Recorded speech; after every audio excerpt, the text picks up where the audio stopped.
Damn, 38%. I mean, that ain't bad. Hello, people. Welcome to another video game stream by yours truly, Chad Marco.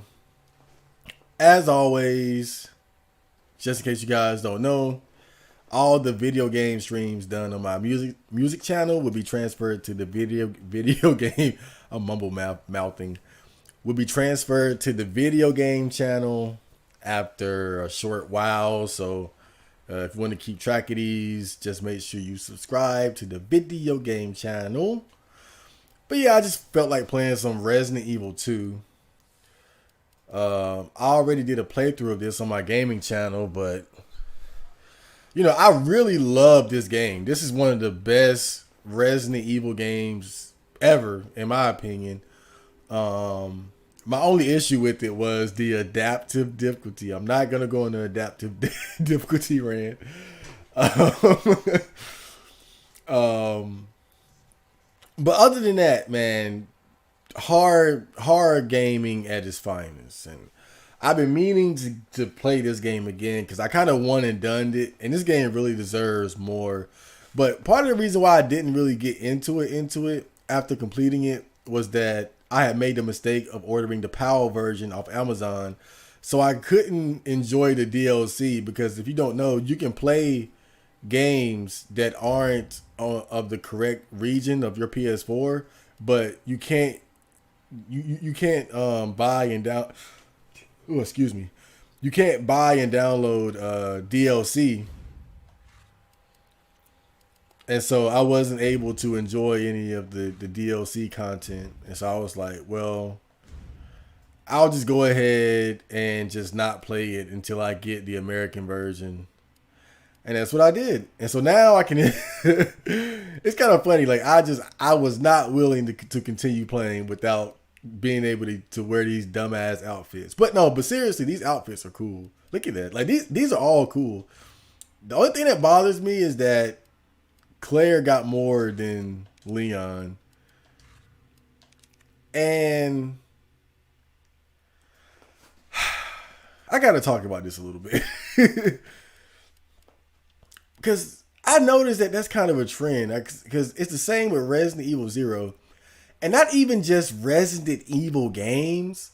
But I noticed that with Tenchu, like even going back to Tenchu 1, where they both had like a armor outfit, but Ayame had a sexy armor outfit. And so it just seems like there's this trend of like female characters getting more like alternate outfits.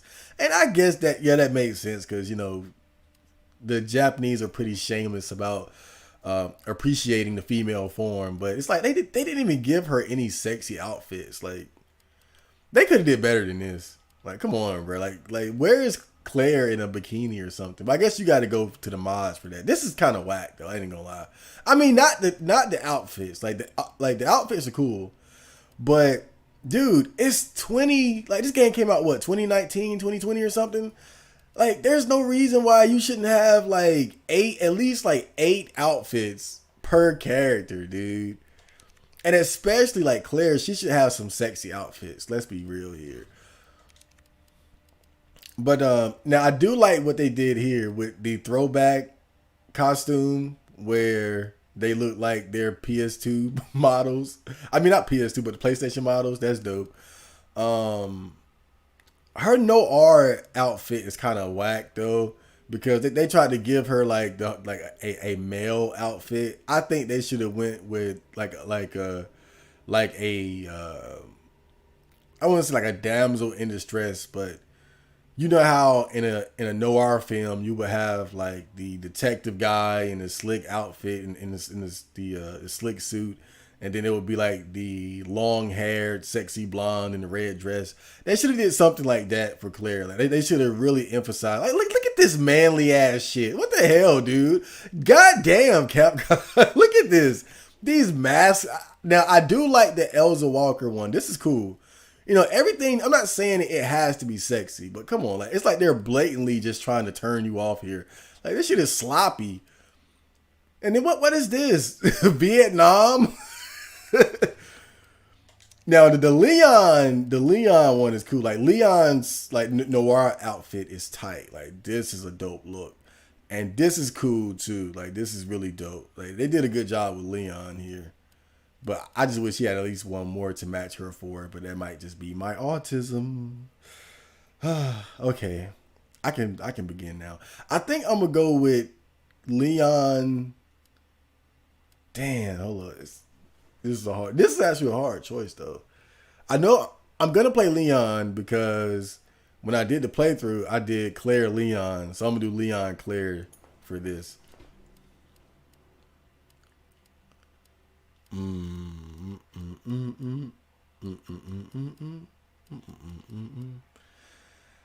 It's a hard choice because like I can role play as like the like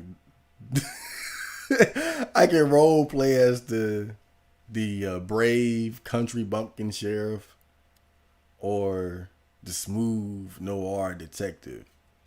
I'm gonna go with the noir. Okay.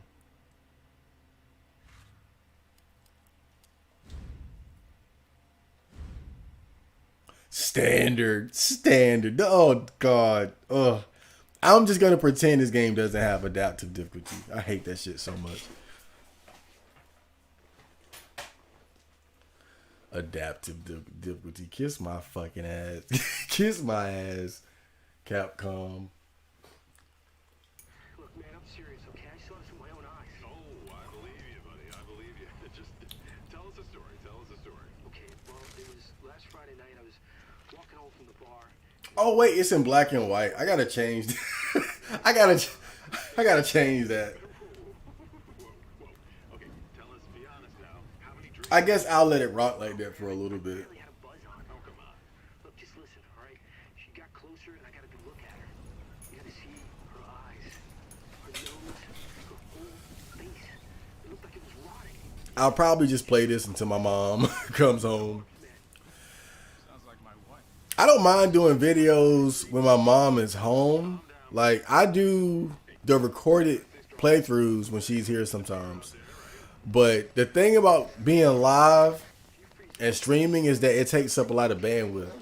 And I remember one time I was streaming and she complained about her internet going real slow, and I was like, oh damn.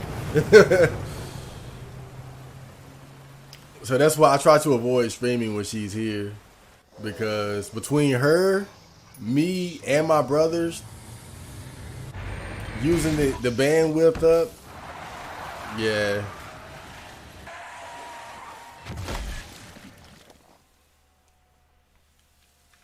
And I don't want to get in the way of what time she does have to enjoy, her streaming channels. It was one thing when she was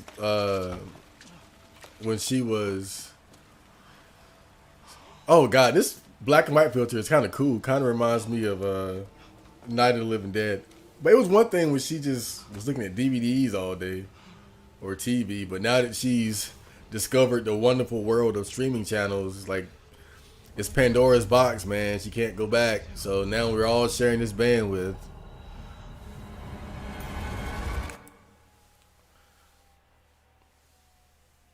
And between me and my brother doing stuff on our PS4s, yeah. Yo, this filter is tight. I can't even lie though. Like I'm tempted to keep it on if I wasn't so sure it would screw me over as far as like not seeing everything clearly.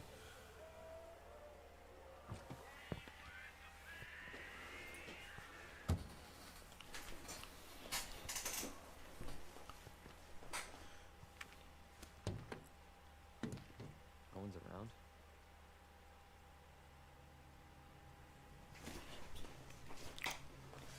That's weird. They have a new Resident Evil movie coming out. It looks good, but I was really upset that they casted this not white man as Leon. That really bothered me. that just really bothered me, bruh. I ain't even gonna lie. Oh god.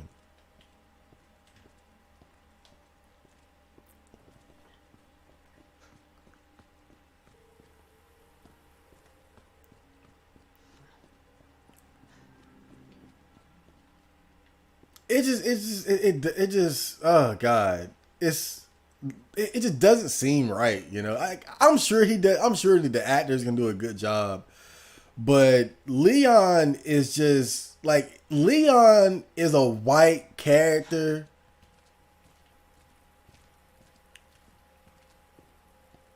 the same way that almost the same as how Black Panther is a black character or Blade is a, you know what I'm saying? Like Leon is a white, like he's supposed to be white. Like he just like why make him brown? It just doesn't make sense. Why would you make Blade a white guy? Why would you make Black? Well, I guess Black Panther is like more extreme, but like Blade, like why would you like? They would never take Blade and cast a white guy as him. They would never do that. But they would take Leon Kennedy and cast some brown man. And again, it's no offense to him. I'm sure he does a good job. But I just feel like, just being honest, I just feel like there's this fucking agenda going on where it's like everything's got to be fucking alternative and shit. You got to make white men black, and you got to make males female, and you got to make straight men gay. And I see so much of this shit now. It's getting old, and I feel like it's not organic or genuine. I think it's done on purpose, bro. I think they looked at Resident Evil and said, "Well, we're gonna make a good movie, but it's no way we're gonna have everybody like be white. Like all these white characters is not acceptable." Like I hate to say that, bro, but I do feel like there was an agenda behind that shit. Like there's no way we're gonna have all these white characters be white. We gotta flip some shit.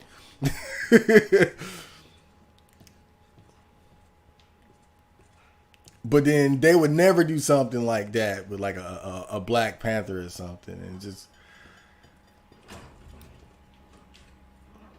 that just really bothered me, man.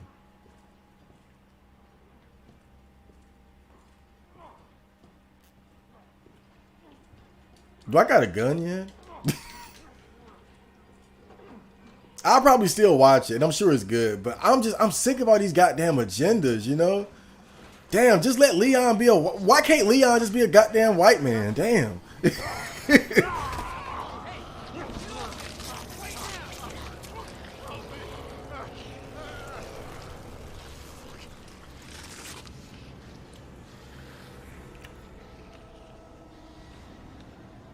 Freeze!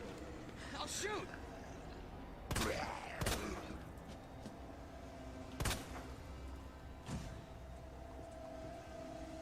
I gotta change this filter. This filter makes it like it's kind of dope, but it makes it like too scary too. Cause like, oh shit.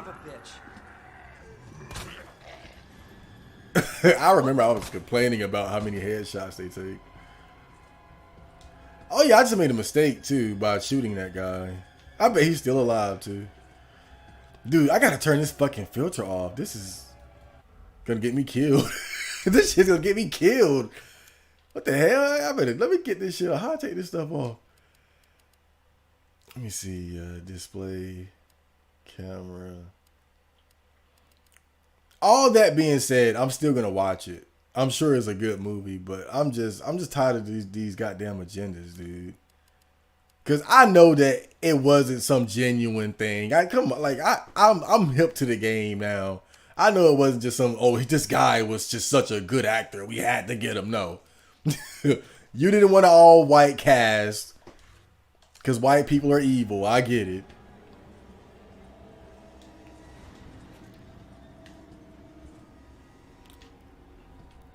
I'm just saying, man, if I was going to make a video game, oh, Lord.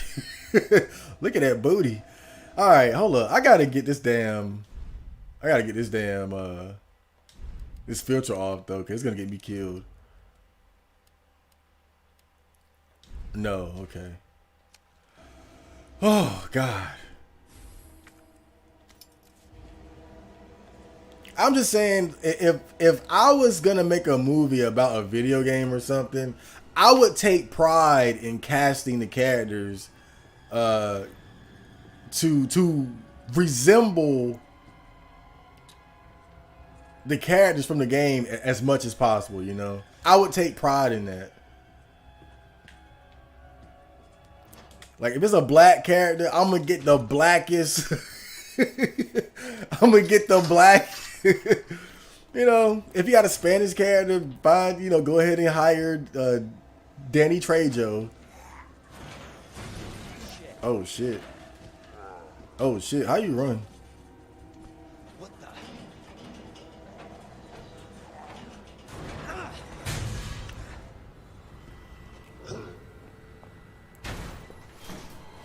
Don't shoot!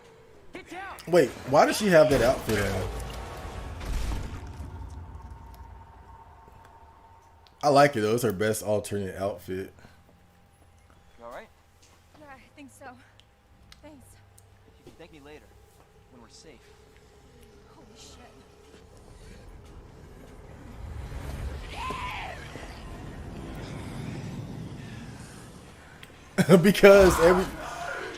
because everything is woke nowadays. Welcome, Mark and Tiger. I'm just doing me a little short light skin late night stream.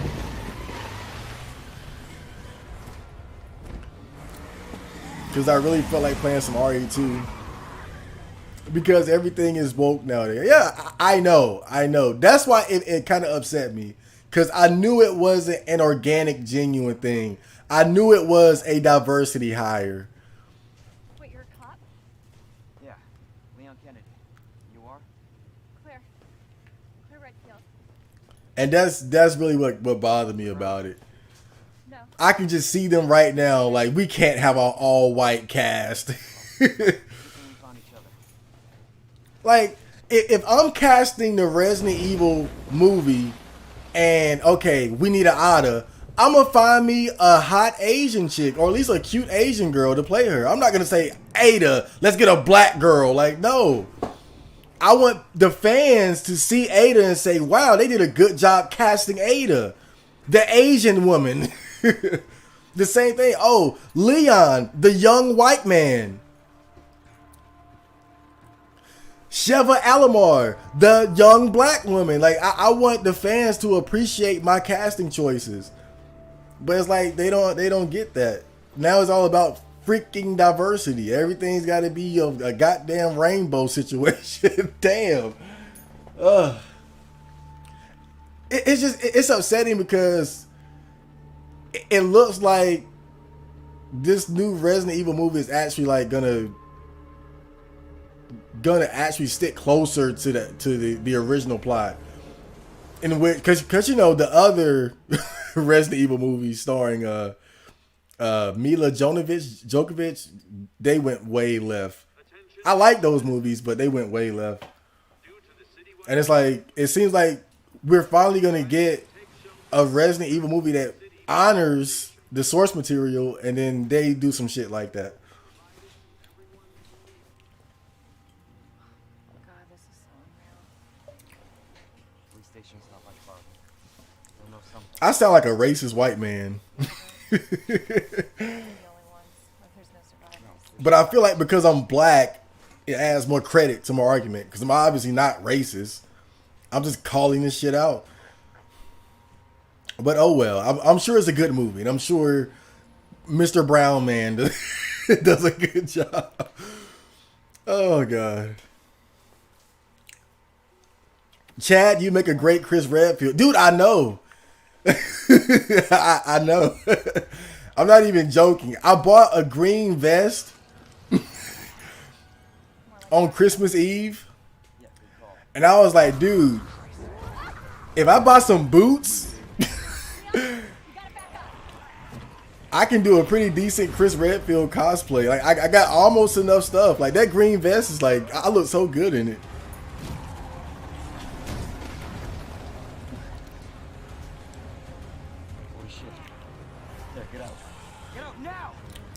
But wouldn't that play in your favor, people who look like you? I don't give a damn about shit like that. I want the characters to resemble how they look in the source material.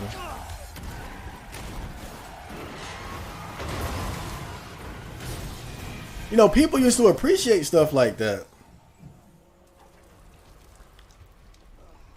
whenever they would make these movie adaptations of video games and comics, that's part of the excitement, is seeing who they would cast. It's like, you know, people always talked about the cowboy, like a live action Cowboy Bebop, right? People talked about that for years, and then they would post these pictures of like who could be cast as certain characters. And with Spike, for example, people would always post Keanu Reeves because Spike is, I believe Spike in the anime is like half Asian, half white, and Keanu Reeves is half Asian, half white. Again, you find someone who matches the appearance and nationality of that character. This is out of control. All right, I gotta focus now because I fucking die. This game is too serious for me to be talking shit now.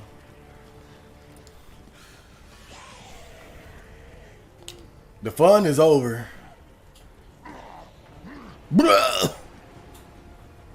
I hope that guy's dead. Oh shit. You dead? Oh god.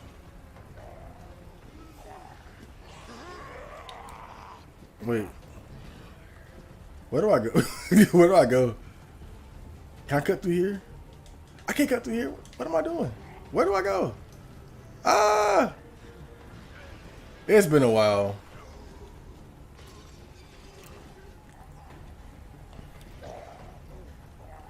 Man, I remember the first time I played this.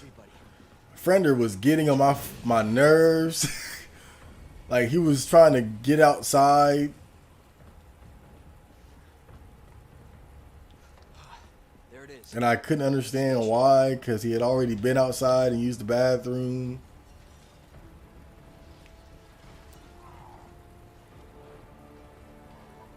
Oh, I wish he was here getting on my nerves again.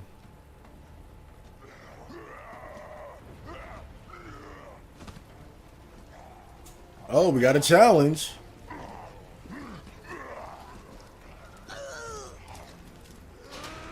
And there we go.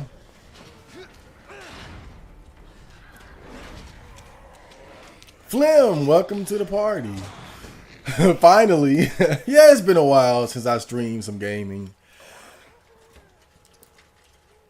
But I have a very good reason for that. I have a very good reason for that. If you haven't noticed, my fan isn't going crazy. You know, people used to always call out how I had that loud jet engine fan in the background because my PS4 was so loud. And so I explained this on the Yakuza Like a Dragon Adventures, but I'll explain it again. So my PS4 fan was loud as a damn jet engine. So loud that even the viewers would call it out sometimes. So I said, you know what, let me clean out my PS4. So I bought this special screwdriver that allowed me to open my PS4. I opened it up. I took it completely apart. I took it, everything. Like, I disassembled that thing completely. And I cleaned it out really well. Got all the dust out, right? Well, like 75, 80% of it, you know. But, you know, out of all the main areas. I put it back together the best I could. There were like 2 leftover screws, but I put it back together. And I tried to play the game, and my PS4 overheated so bad that it cut off. Because you know the PS4 is designed that when it overheats, it'll cut off automatically. And that never happened before. So I was like, wait, how the hell did it get worse? Like before the fan was just loud. Now I can't even play the damn game. Like whenever I turn on like any sort of like current gen game, my PS4 shuts off automatically because it overheats. So I found out that when you open up the PS4, it'll disturb the thermal paste, which is another measure used to keep the PS4 from overheating. And of course, I don't have any goddamn thermal paste just hanging around. So I had to order thermal paste and reapply it to the CPU area so that the PS4 wouldn't overheat. Because again, I disturbed it when I initially opened up the PS4. So basically, I tried to clean out my PS4 and made it worse to the point where I couldn't even play it without it overheating and shutting off automatically. And so that's why. Oh yeah, I got this deluxe weapon. Oh shit! Why did I put Samurai Edge Albert model handgun, 15 shot capacity, 9mm handgun based on the design by Albert Wesker himself. This gun has been customized for robust performance. I'm definitely gonna use this. I deserve it. I bought the DLC. But yeah, I basically I made my PS4 worse when I cleaned it out because I fucked up the thermal paste. And so I had to order some and reapply it. And that's why I haven't been streaming video games lately. Or recording them for that matter.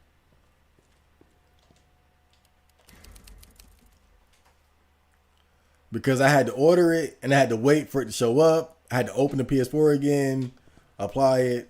But the good news is that everything worked out. My PS4 is running better than ever. The fan is completely silent. There has to be someone here. Normally, when I will play a game like this, it'll be like,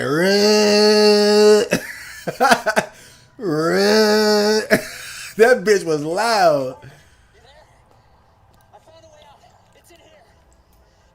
That shit was so loud. My mom was talking about it. Like, what is that? She was like, what is that?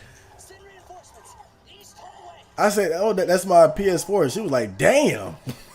That thing was loud. And now that thing is so quiet. Like, it was so worth it. But that's why I haven't been streaming. Because when I cleaned it out, I disturbed the thermal paste and had to order some.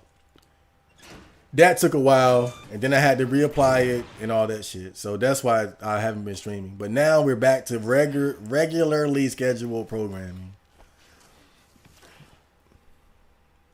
But I'm so happy. It was so worth it because damn, that PS4 was like, I had no idea a PS4 could be this quiet. I thought it was normal. I thought that shit was normal. Like, it's a powerful system. Of course it's loud. No. Like, no, nigga. That shit ain't normal. Your PS4 basically had cancer and you act like that shit normal. Okay. I gotta focus. I gotta stop talking to y'all because this game is serious. You can die. This game is serious business, bruh. I'm sitting here talking all this shit. I gotta get in the mode. I definitely can't talk and play this game.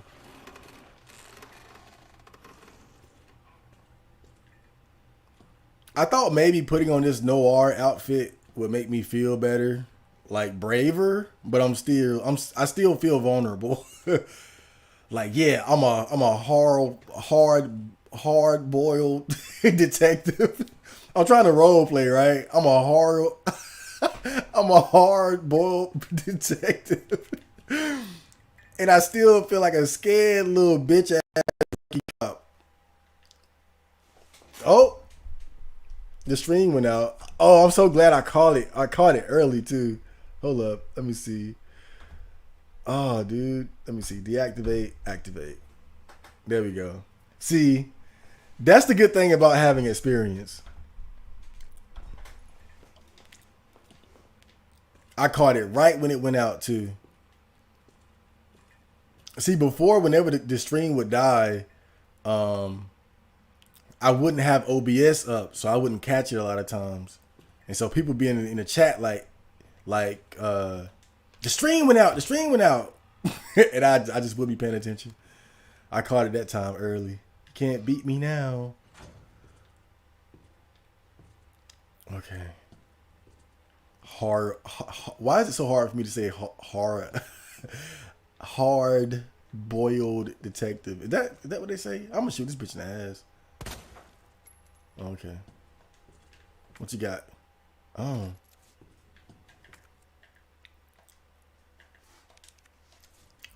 This game is so good. Okay. Wait. What kind of bullets does this thing use? Oh, okay. Okay. So I'm using the Samurai Edge, which is like a DLC weapon. I already beat the game before, so it's fair. You know, I'm just playing this to enjoy some of Capcom's finest work.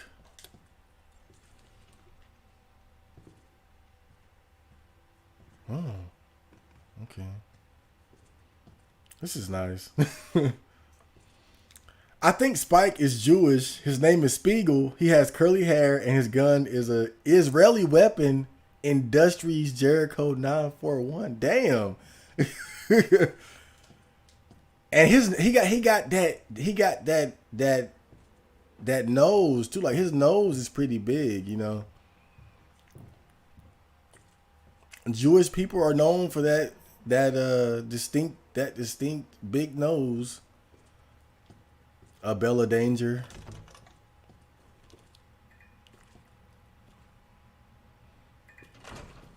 That's not racist. Is like people are like do people get up like do Jewish people get upset when people call them out on the nose thing? Like is that like a racist thing?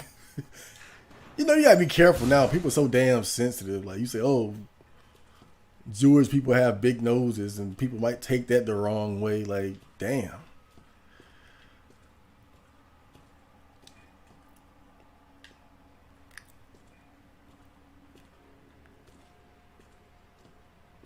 But I'm pretty sure the big nose thing is seen as like a traditionally Jewish trait. But Spike, I think Spike did have a pretty big nose, like not like big, but big for an anime character.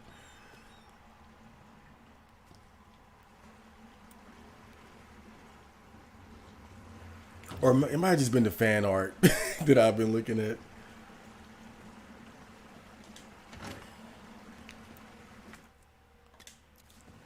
But you guys know how it is. Some people just get upset when you say like black people having big lips, stuff like that.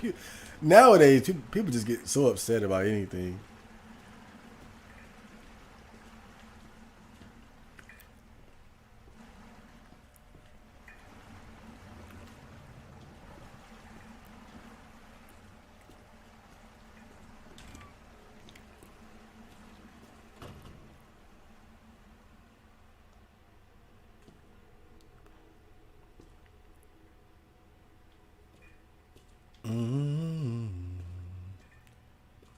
I'm lost already. Like, where the hell am I? I'm lost. That's why I can't talk and play this goddamn game. But I didn't know Spiegel was a Jewish name. Jesus. Oh, the fat zombie model, of course. Oh, I know what's gonna happen. Yeah, I'm gonna find something. Then I'm gonna have to run back. Yeah, I better chart out my course before I move forward. Okay.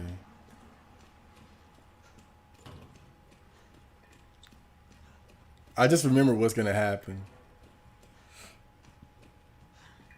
All right, I'm gonna have to run all the way back here, right? Wait, was it here? Damn, dude, I keep getting lost. And I can't go here yet. Okay, I was just making sure.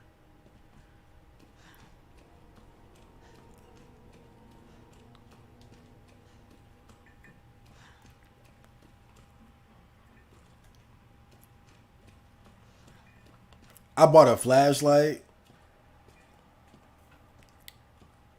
It's the best flashlight I ever seen in my life. I paid like $20 for it. Like, you see how Leon has this flashlight right here? Like, the flashlight that I just bought, I mean, it's like 3 times as bright as Leon's flashlight. It has like 3 times the fucking light range as well. It's crazy. Hurry! Open up!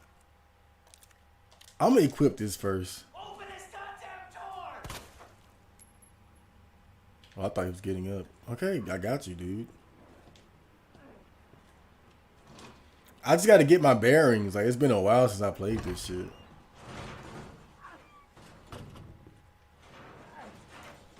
I'm a hard. I cannot say hard when I'm when I'm trying to say this shit. I'll get you out. I can say it when I'm not trying to say it, but not when I'm trying to say it. Hard boiled cop detective. Give me your other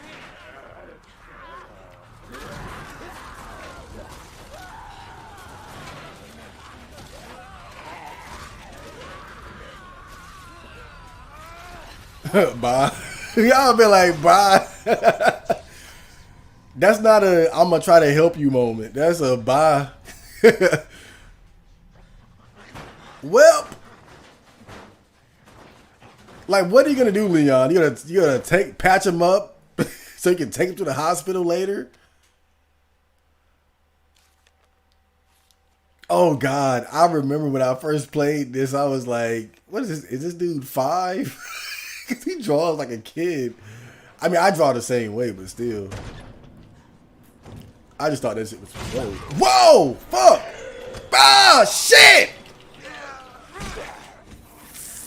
you motherfucker!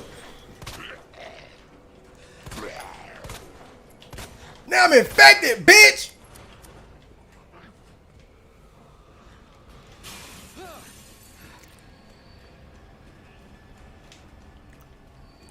You know, my whole mindset was, I ain't gonna get bit for a while. Jesus. They're everywhere. God damn it. What the fuck?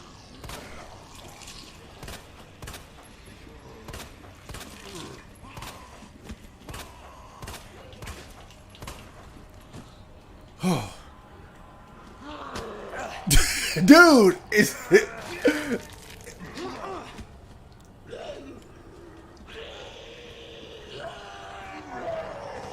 I'm fucked.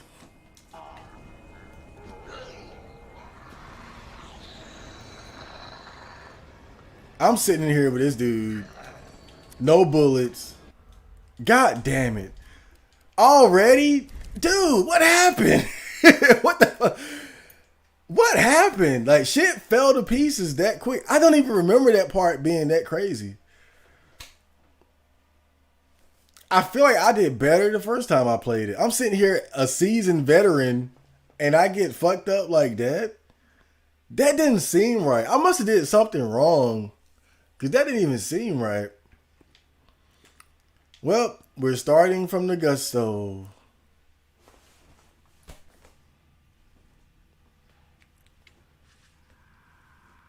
I know the thermal paste. Nah. I gotta tell everybody the thermal paste story. It's such a good tale. Oh yeah, I just saw this. Can I skip this? Okay.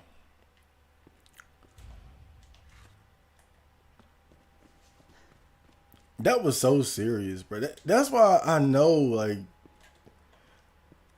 this is a terrible game to stream because it's too demanding of your focus. It really is though. Like, this is a terrible game to stream. Not because it's a bad game, but because you gotta focus so hard. Like, you really gotta be like on point. You can't be sitting here talking about thermal paste, playing Resident Evil 2 remake. The hell is wrong with you? I don't see how anyone can like just casually talk and play and stream this at the same. I don't see it. But I'm gonna try to make it work. It's not like it's a super serious playthrough anyway. I'm just really enjoying the game at this point. But damn.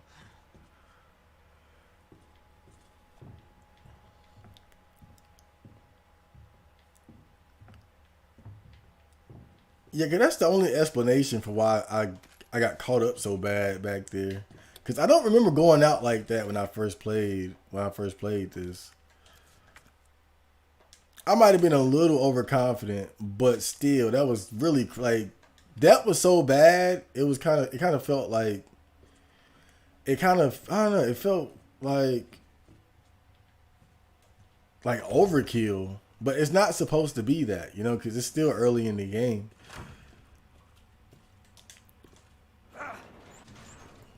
Bah!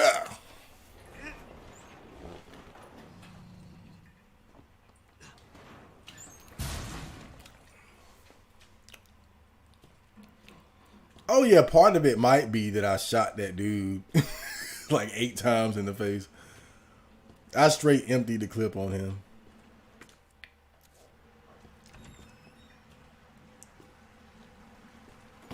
I'ma empty the clip. Make the blood drip, drip, drip.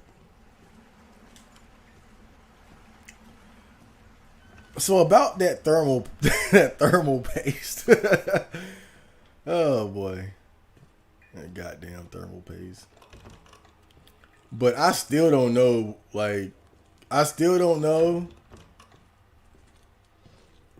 where those 2 screws go. Like those 2 screws are still like laying around in my room. I was like, where do these go? I don't even know. Like, oh well.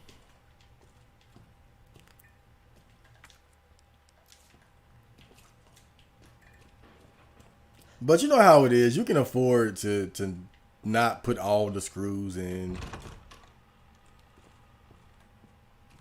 You can miss a screw or 2 and it's not a big deal. Jesus. Open up!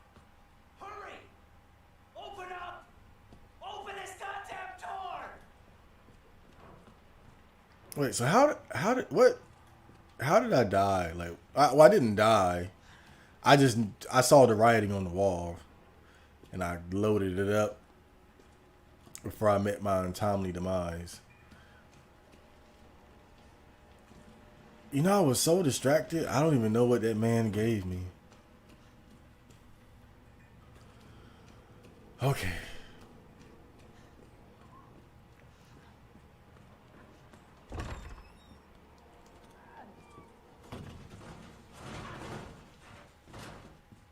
I'll get you out.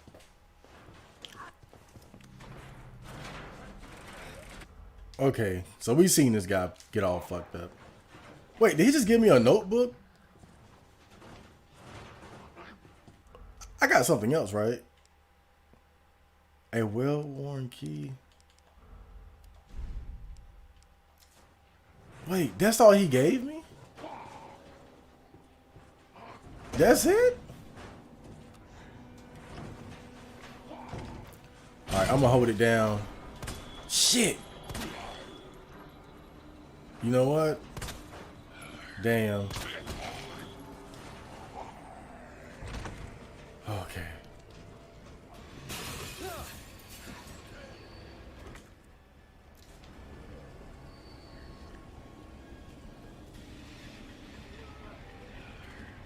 Okay.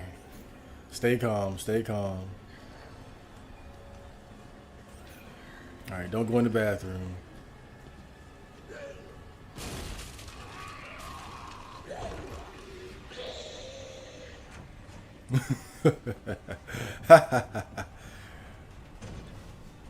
I have a wise idea.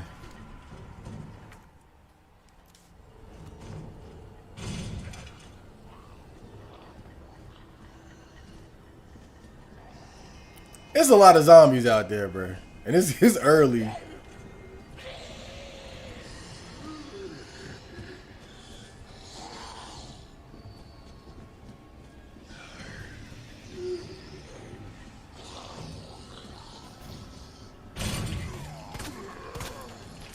What the hell? Woo! Okay.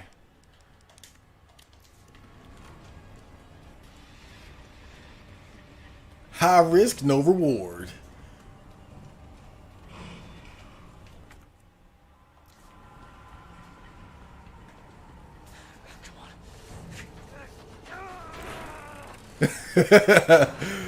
Oh man. This game doesn't have QTEs, right? It's Will Smith.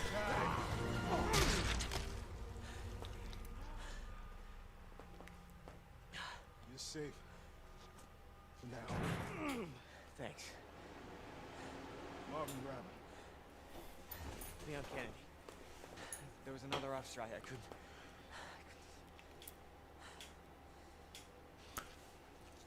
Now, see, how would the people feel if I casted Marvin Sure you did. as a white man? They'd be like, why'd you do that? Don't you know Marvin's black in Resident Evil 2? He must be racist. Honestly, all you need to know is that this place will eat you alive if you aren't careful. Yeah, well, I was supposed to start last week, and I got a call to stay away. Man, Leon was so great in that suit, though. I gotta get me an outfit. Oh, I gotta get me an outfit like that. Damn. Find a way out of this station. That officer you met earlier, Elliot, That is so cool. he thought this secret passageway might do the trick. This is good news.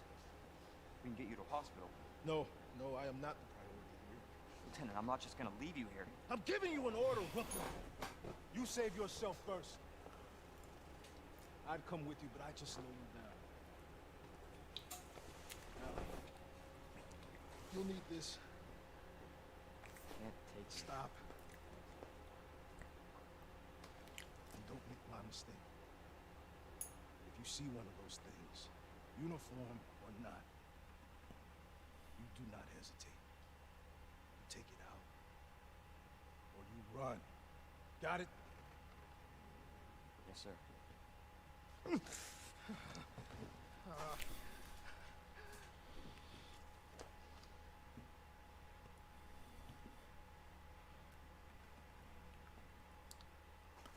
You know what kind of bothers me about this game, though? Equip on the inventory screen to use. When it's down. Yeah, ready, slash. Okay. I got it. Whew, okay. Wait a minute.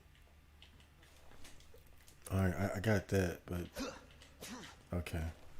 You know what kind of bothers me about this game?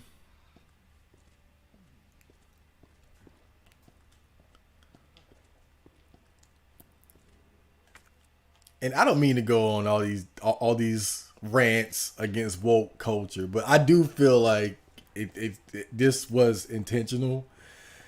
You notice how Leon is just fucking gorgeous? Like, look at him. Leon is just like, this is a model. Look at this dude. He's beautiful. This is a beautiful young man, right? But then Claire looks like some hillbilly bitch from the trailer park. Like, and I just feel like it's just a part of these little agendas going on, man, where I feel like developers aren't comfortable making women, like female characters, like sexy anymore. It's like, I mean, they look at this dude. He's beautiful, right? And Claire looks like some thought who works as a cashier at a Chick-fil-A. Like, Leon is literally a male model, and Claire looks like a 5.5 cashier at a damn Chick-fil-A. And maybe I'm wrong, but I think that shit is intentional. I feel like developers are becoming less and less comfortable making female characters attractive and sexy. I ain't reading this shit. I played this game.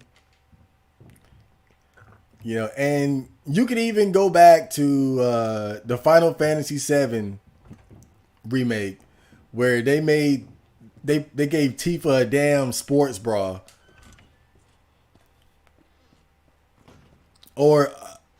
Another one that comes to mind is Mia from Resident Evil 7.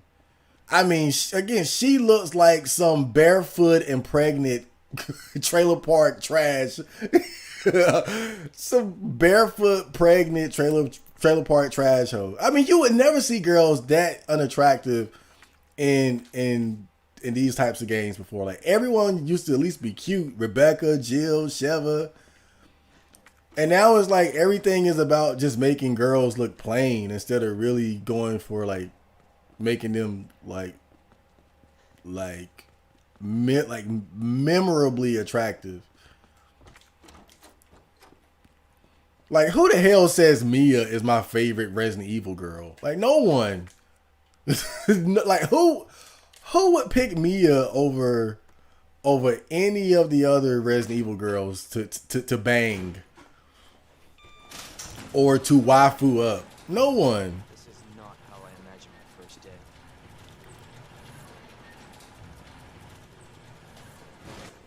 I mean, this is not how I imagined my first day. And like I said, I could be wrong.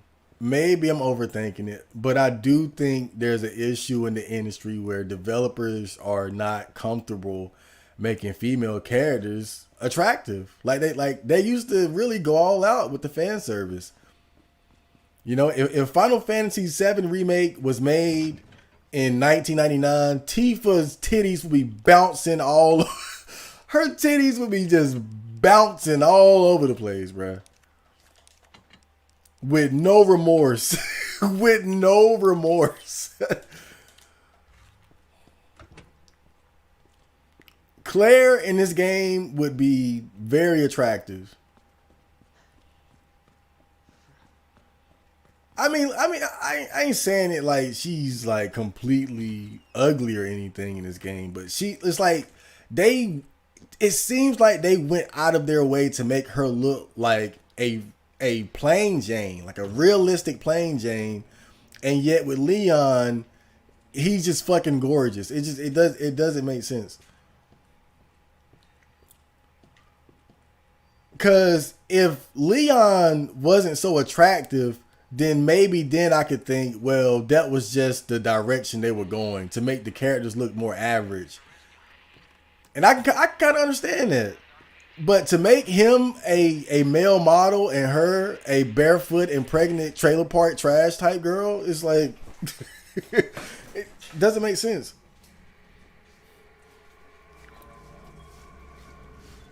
Oh God. Even I'm disturbed by this. Ugh, look at that. Ugh. I gotta focus again. Cause I might die. This Samurai Edge ain't doing shit either. I thought this was like a super gun.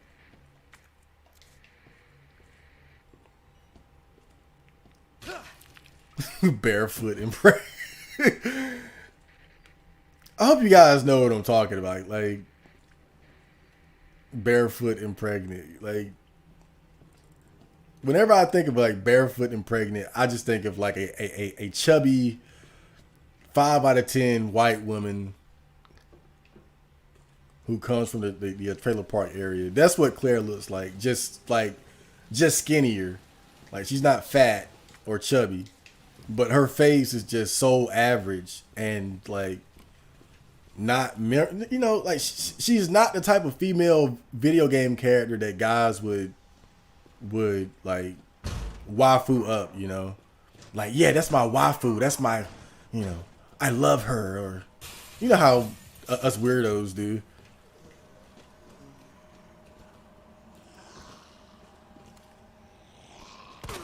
Ooh!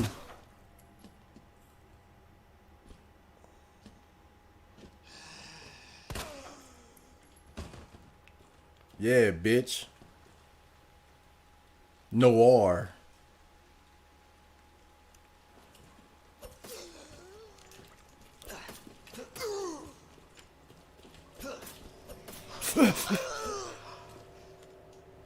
Oh, God. What the hell?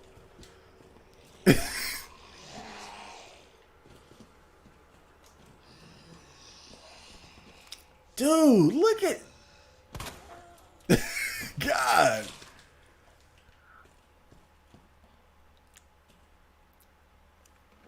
This game is ridiculous, bro.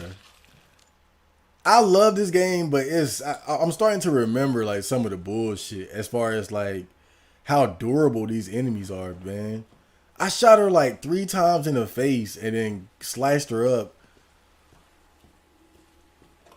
And she just gets up for more, dude.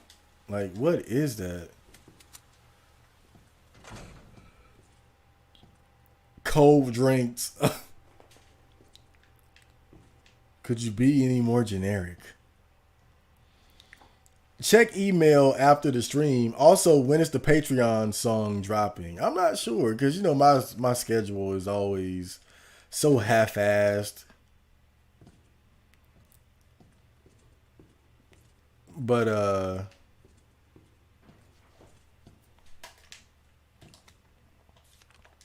the song is on Patreon though. So if you want to hear it.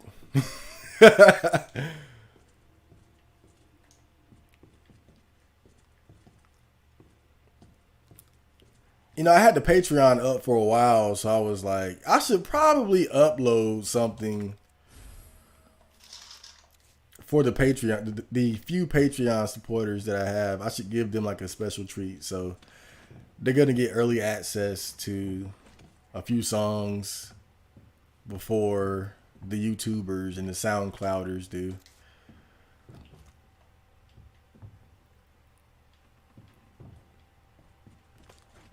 I mean, it's only fair.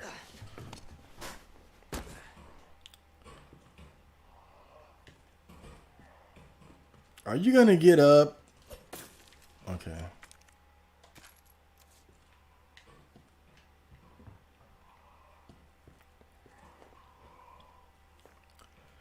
Will you make an official streaming schedule every Wednesday and Friday at 11 p.m. Eastern time? Yeah, that's what I've been trying to stick to, but shit's just been kind of crazy.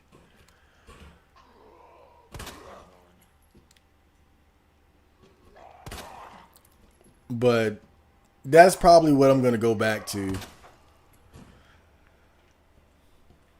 But, you know, one of my biggest character flaws is a lack of consistency, if you guys haven't noticed already, so...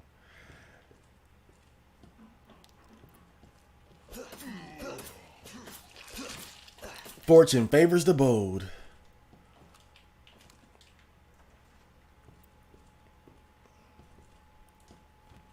But this stream tonight is more so just me kind of just shaking some of the cobwebs off. Since I haven't streamed in a while.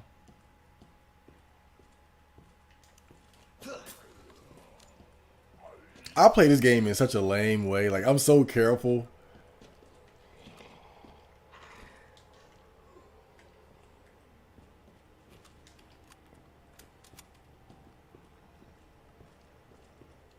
Oh, boy. Oh, shit.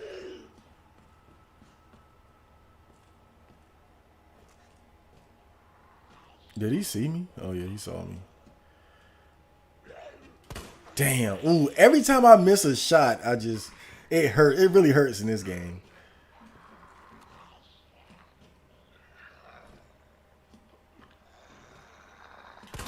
Mm-hmm. I'm surgical with this shit, though.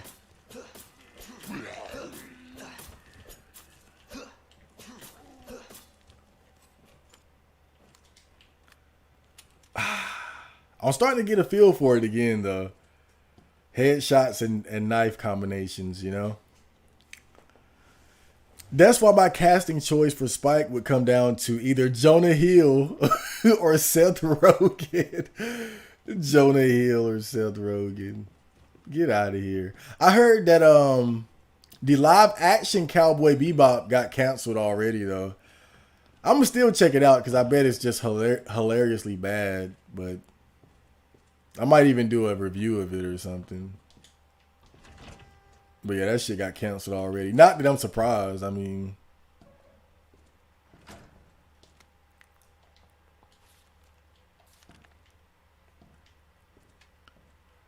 I didn't really expect it to be great, but you know, when I see these live action anime movies and stuff, I look at it more out of like a morbid curiosity. Like I never expected it to be good. I just don't think anime. I just don't think anime translates well into live action a lot of times. Even like some of the big budget Japanese made ones. Not that they're necessarily like awful, but okay.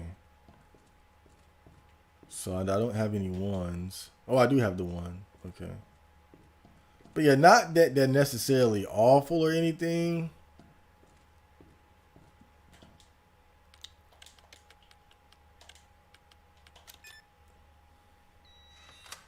I think it's just hard. It's a hard conversion to make.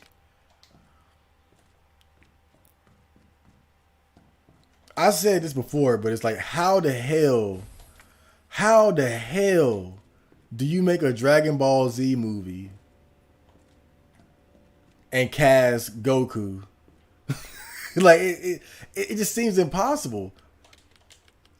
And not because of his personality, but because of his hair. Like, how can you possibly make a live action Dragon Ball Z movie and then give Goku his hair, like his look, his signature look, without making it look ridiculous? Because in anime it works, because anime is ridiculous. But I don't think it will work well in live action because you just, again, that that kind of hair is just so ridiculous. And it's stuff like that is why I just think live action anime is hard to make work. Because there's just so much ridiculousness in terms of like the character designs and shit.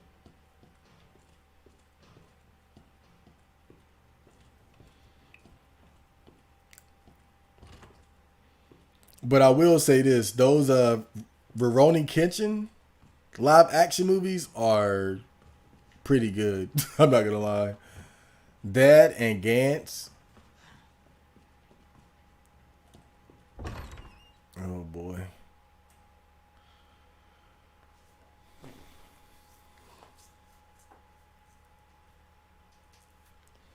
You going to play Security Breach once they iron out the bugs? It's sort of like Alien Isolation. I never even heard of it. But if it's anything like Alien Isolation, that's cool.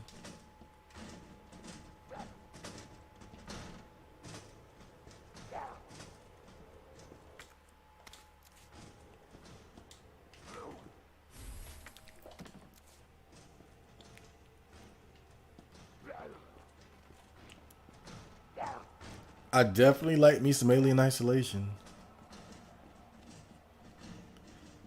I wonder if I can go ahead and put this board up though.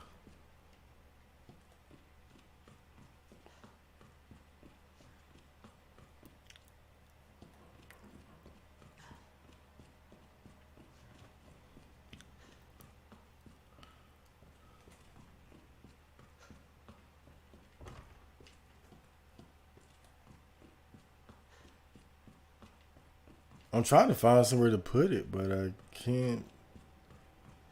I guess I can't put it here.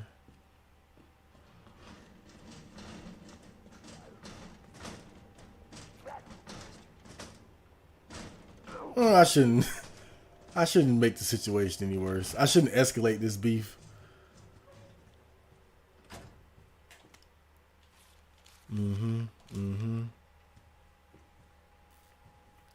Does this room have a light switch?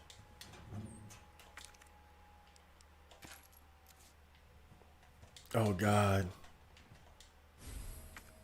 Oh, I forgot about the gunpowder. The gunpowder shit. Okay, that's cool.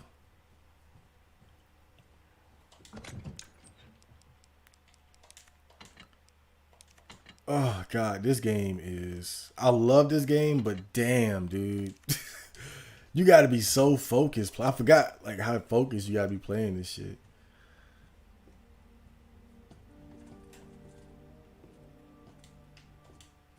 Like I don't know how the hell I play Alien Isolation while streaming, dude. I don't know how I do that shit. That'd be even worse. Commemorative photo. Okay. That's whack.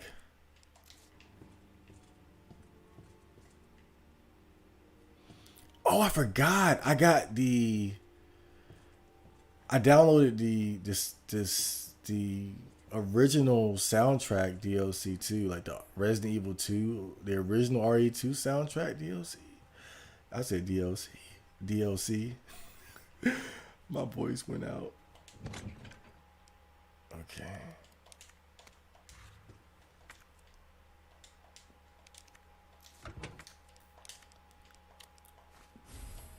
Okay.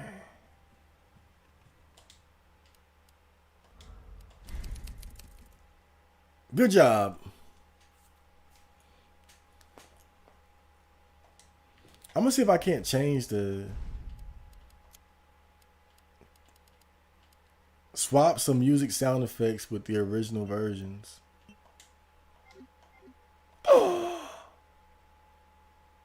I hear it already. Oh, this is cool.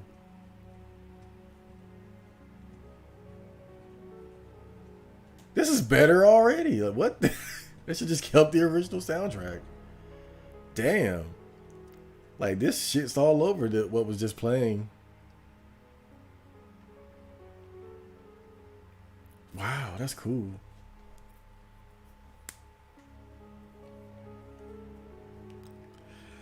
You always see them changing the race of characters in live adaptations, but why not keep the character the same except they're like 100 pounds heavier for body positivity? See, that's a good point. It's always like some gender shit.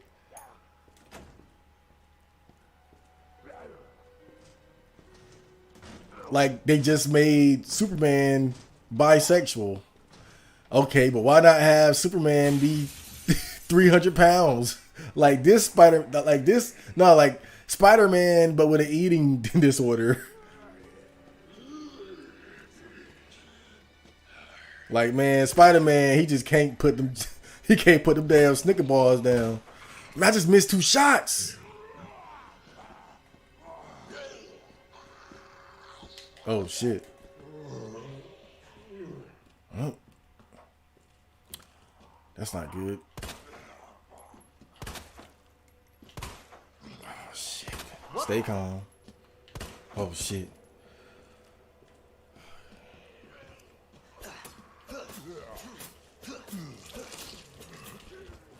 Oh shit. I'm panicking. Oh God. Breathe. Like, man, Spider-Man he can't put them damn Snicker bars down, man. Like, he trying to save the world, but it's hard to swing from building to building and you 250 pounds, bruh.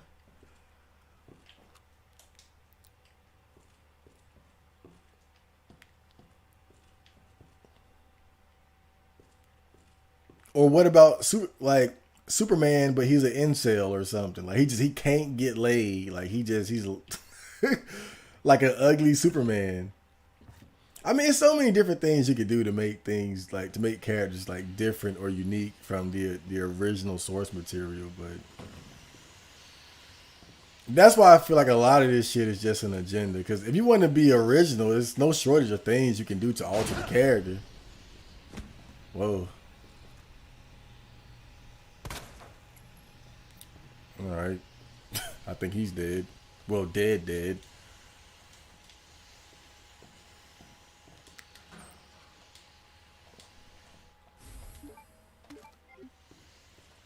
Oh, God, those sound effects. Okay.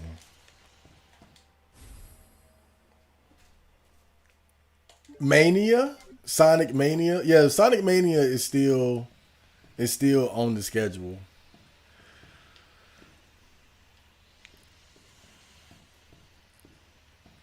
But I specifically wanted to play Resident Evil 2 because I know that Resident Evil 2 is a game that is going to push my CPU and PS4 fan to the to the absolute limit.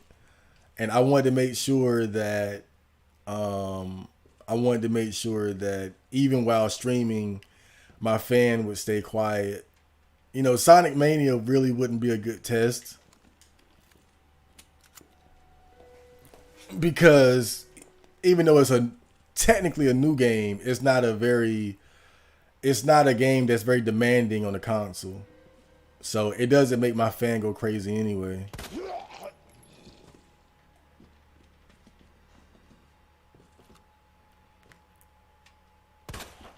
So Resident Evil 2 Remake is a much better option for testing out my new and improved fan situation here.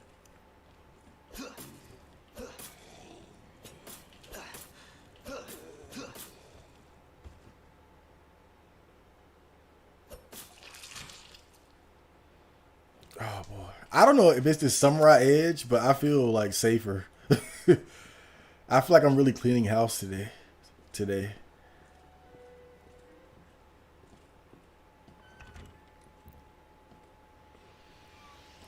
This game is fun until Mr. X shows up.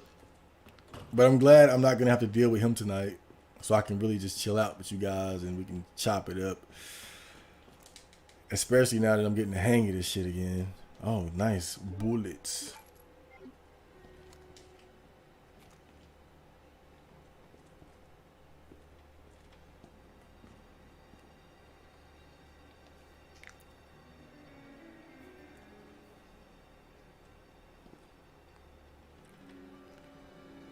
ETA on the process. Oh yeah, I did promise to show you guys how I edit my vocals. We'll do it right now. Nah, I'm kidding. I'm absolutely kidding. I'll say this, because my promises don't really mean much. I mean, I guess it really wouldn't matter what I say, because I say a lot of shit and won't do it because I'm lazy. But I'll tell you this. I'll do it before Friday because that would be easy. That would be really easy. No reason why I couldn't do it by the end of the week. So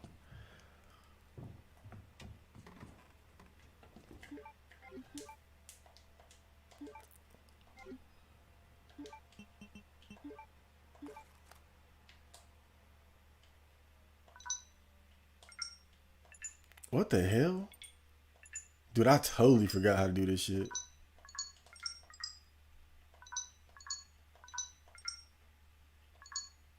What the hell?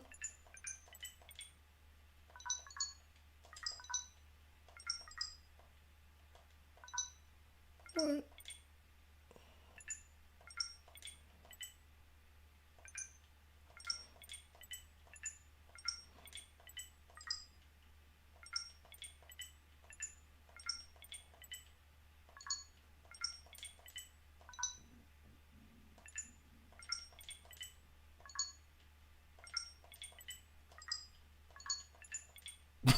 I'm lost now, dude. I fucked up. Hold up. Oh, damn. Wait, what did I do? Oh my God.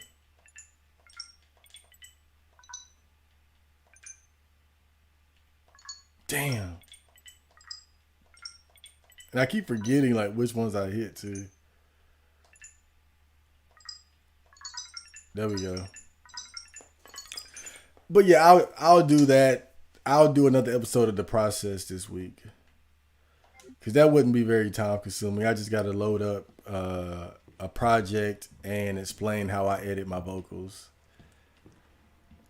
Give you guys the basic rundown.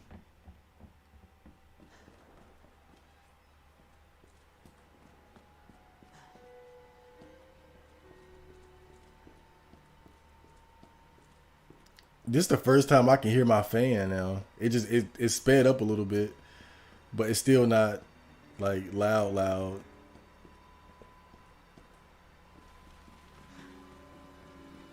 I guess that's to be expected. I can't expect total silence forever.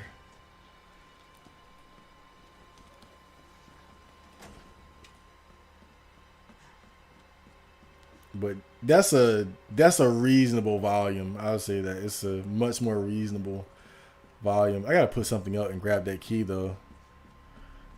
I might as well get that key now. This outfit is so damn cool.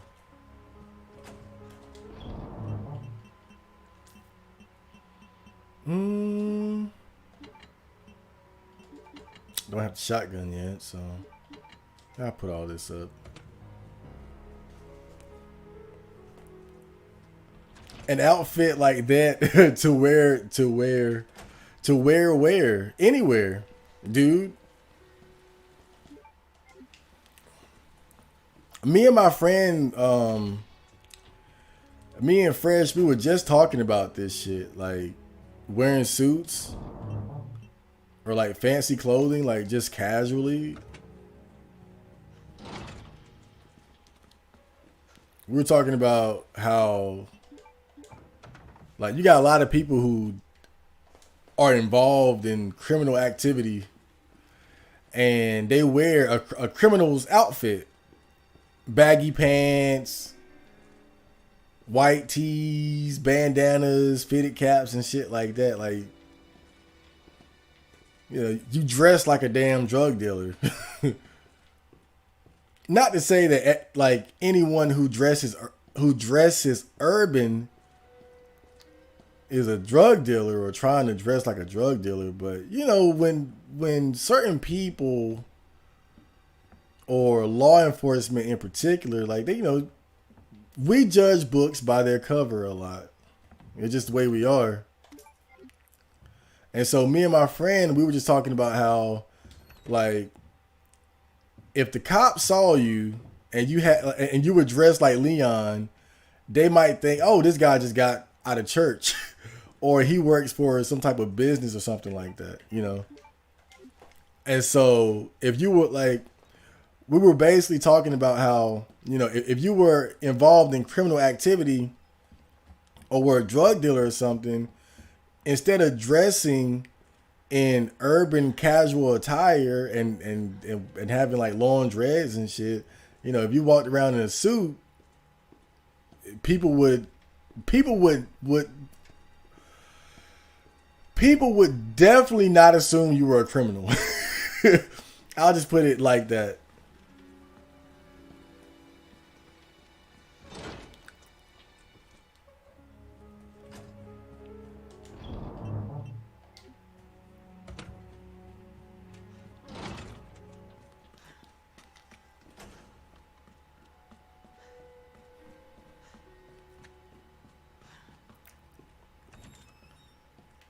Cause you gotta think about it. Like, there was a time when wearing like suit clothes casually was normal, you know? It was normal to have on. Wait a minute. The hell is this? Oh, all right, that's 2. Okay. Okay. So I can do 102.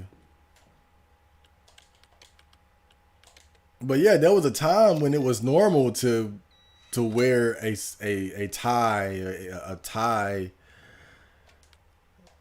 or a suit jacket every day.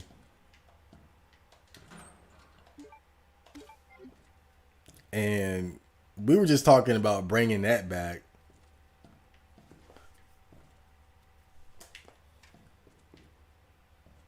$104? Oh, I didn't even realize I had that one available to me already. Wait, I can't. I thought 10. Oh, I'm tripping. That's 103. Okay. And I definitely don't have the 3. Okay.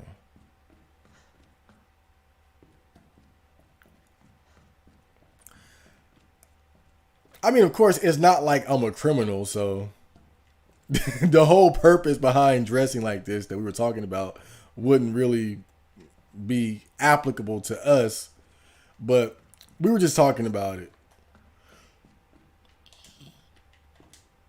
How if we were criminals, it would be smart to dress like a businessman instead, you know.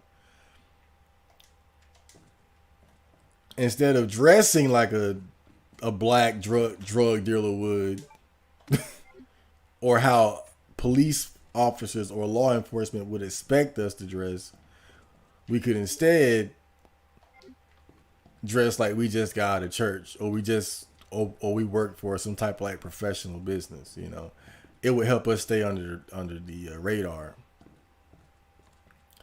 It kind of goes back to the original Rick Ross, like not fat Rick Ross rapper, but Ricky Ross, the actual drug dealer from the 80s and 90s, the crack dealer.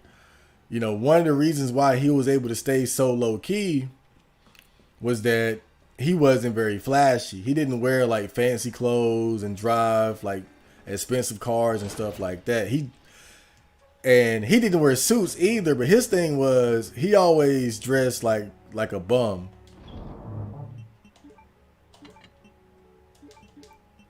I think he said that a lot of people thought like he was a fiend. They thought he was a crack fiend the way he was looking.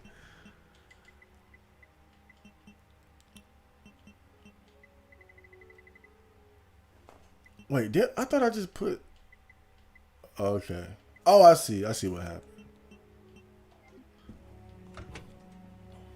But yeah, Ricky Ross, he always put an emphasis on staying under the radar. And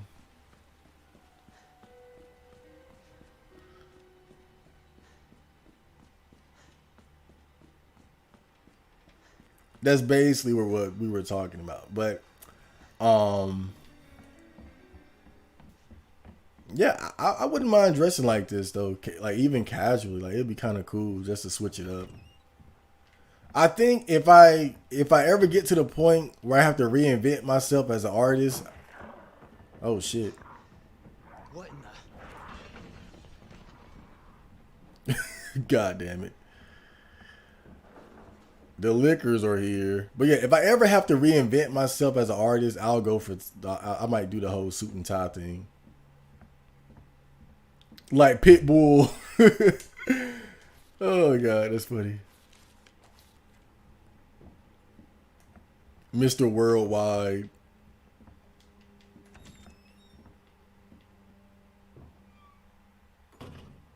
I think this is where the liquors first appeared, too.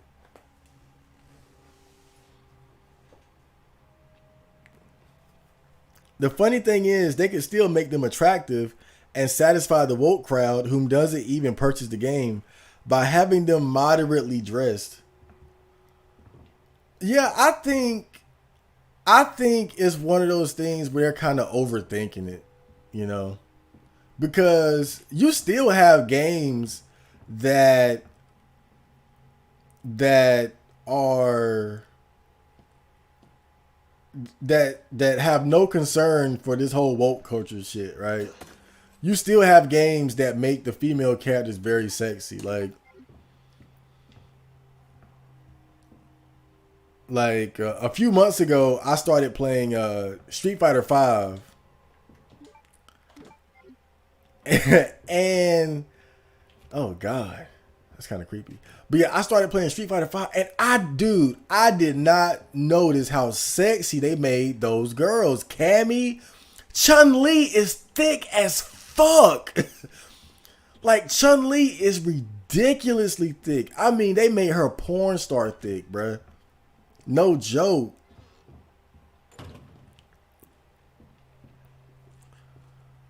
Cammy, Laura, Chun-Li, I mean, so sexy. And it's obvious that they had no regard for this whole woke culture and trying to satisfy whoever the hell is concerned about female characters, female video game character representation and being too sexy and all that nonsense.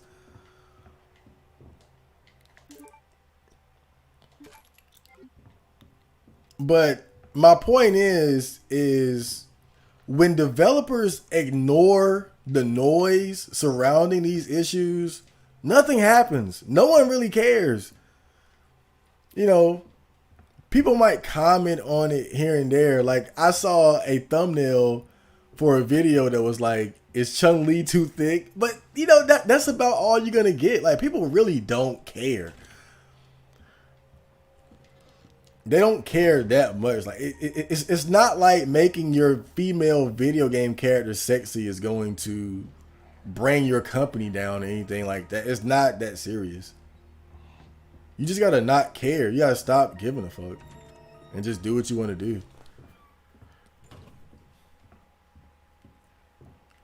But like I said, I think they're overthinking it.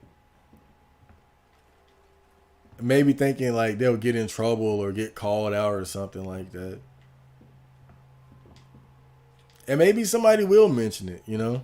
But again, it's not going to be the end of your company because you made Claire cute, God forbid. Or gave her a couple of sexy outfits.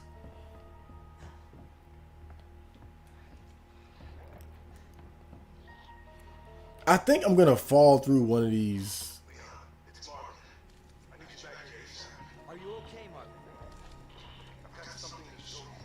It's important. Copy that. I'll be right there. I'm about to start pot shotting some of these guys too.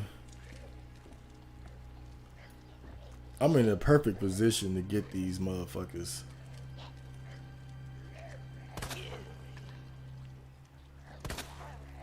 Double headshot. Triple headshot. I'm gonna let it marinate for a while. Think about your sins. Fucking hell. Oh, Leon. Oh, shit. I heard it. She got right back up. Damn. I swear, man, when you miss even one shot, you feel the full weight of it. It's crazy. But that's how you know you're playing a good game. A good survival horror game at that, where resources are supposed to be limited.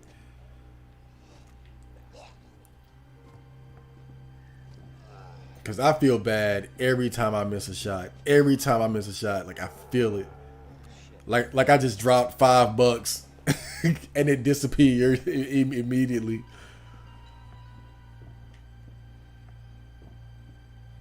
Are they like hiding?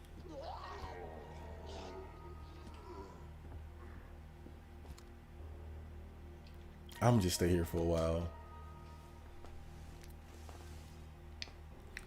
It's kind of funny how feminists swap between objectification and sexual empowerment. Why would a strong female character choosing to wear a miniskirt bother them?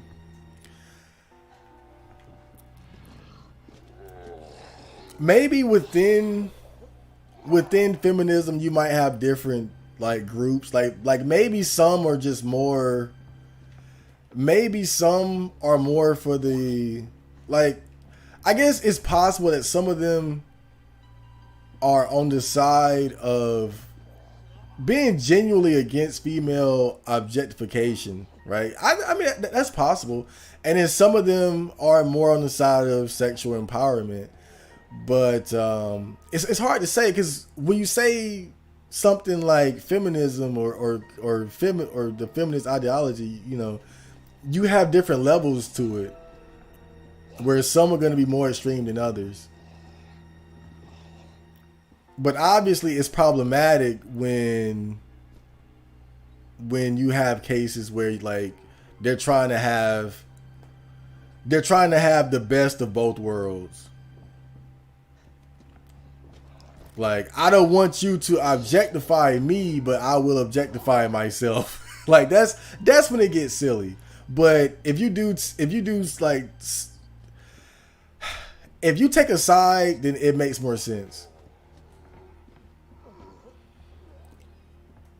But I do think, generally speaking,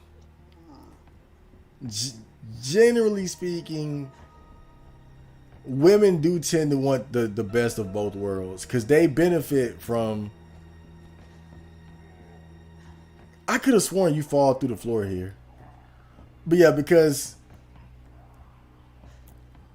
they do benefit from objectifying themselves.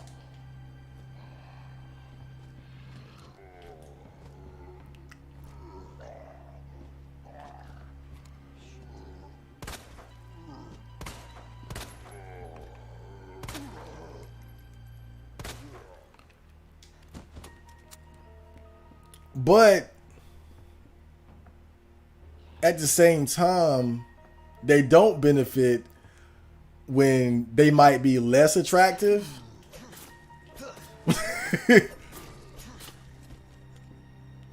Yet they still have to compete and live up to the beauty standards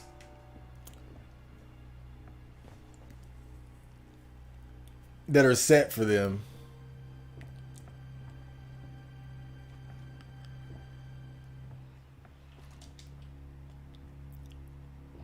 In fact, now that I think about it, it's probably very pot. Like, I'm willing to bet that a lot of the women who are against women being objectified are probably less attractive. Now that I think about it, I'm willing to bet that. I'm just going out on a limb, but I'm willing to bet that the women who are on the side of trying to reduce. God damn it. Who are on the side of trying to reduce the level of female objectification are probably less attractive. And the girls who are more in favor of sexual empowerment are probably going to be the ones who are more attractive and are able to benefit from it.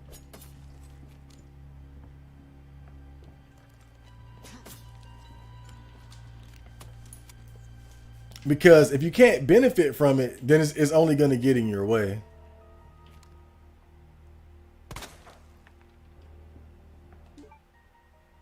Oh, I got another knife. Goddamn. I'm doing well, too. I'm doing quite well. But yeah, if I remember correctly, like, the game is, like, significantly harder for the second character when you're going through the second time.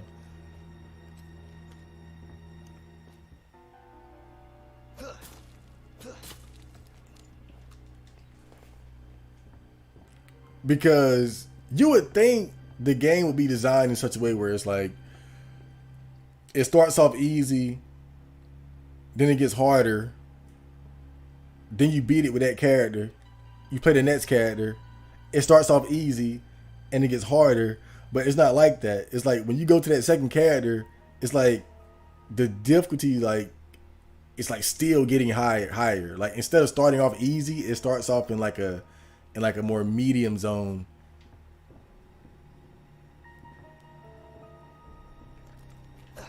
That's how I remember it anyway.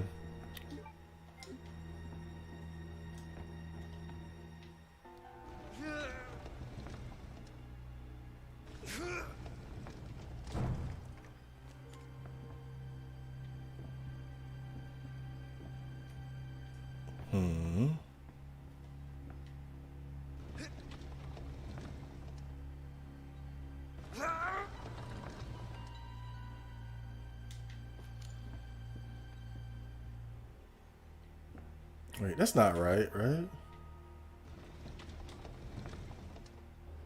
That might be right. I don't know. Shit.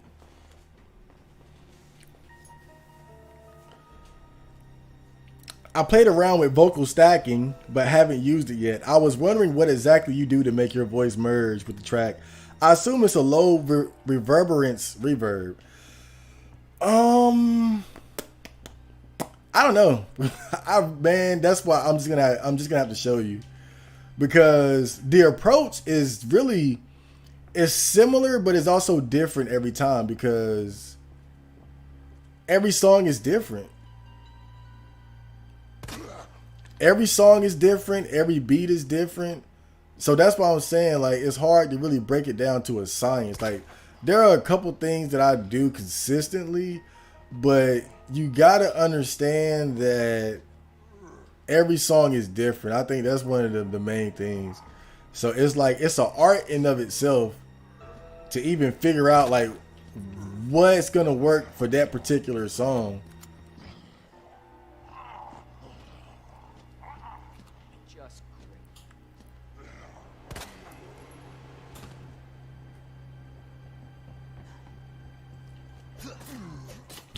I'm really taking my sweet ass time here.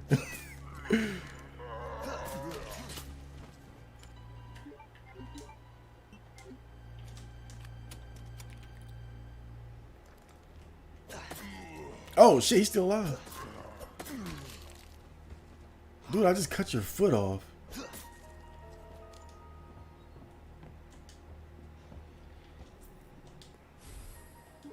Red book. I mean, it's so crazy. Sometimes I'll be making one song, right? Like I can have two verses in one song. And so I might do this, right? I'll edit the first verse and I'll get it sounding right. And so I'm thinking in my head, okay, well, all I need to do is copy the same, like everything that I did with the first verse, I could just copy and paste that to the second. And so I'll do that and it won't sound right. Like even within the same song, a different verse might need to be edited differently from another one. That's what's so crazy about it. So again, it's like you got to be flexible, because I've tried that where it's like, okay, I got the first verse sounding right. Let me just copy and paste the same effects to the second one and it won't sound right. Like it'll be close, but I still need to make some slight modifications because the way I say the second verse might be different. You know, the second verse might need different different levels, like different volume levels, like different levels of mixing as far as like combining the different layers of vocals, the ad libs, the talkovers.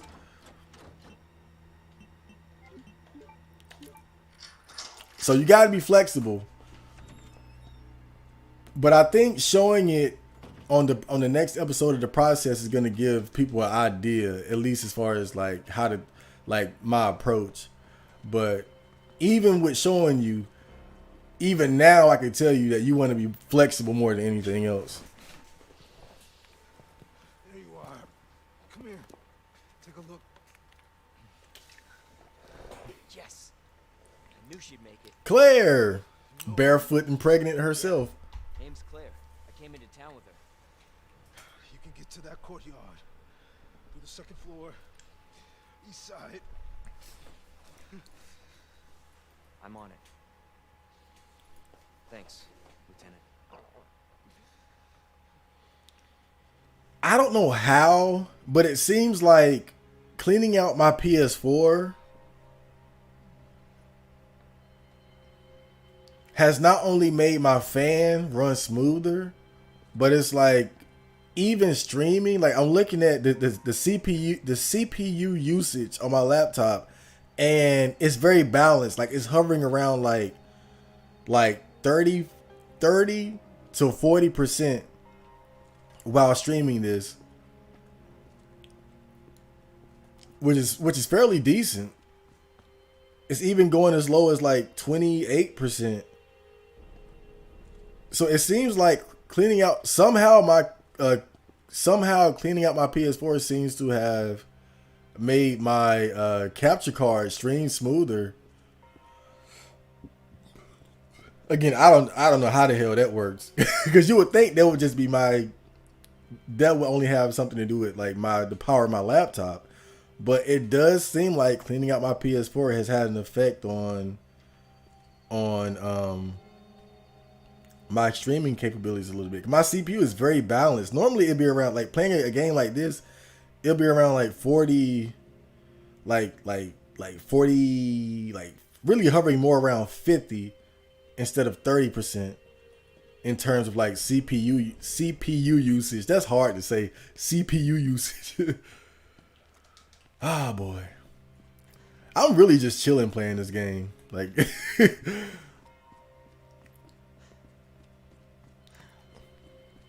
Not nearly as focused as I need to be, but we're having good conversation here. That's what it's all about.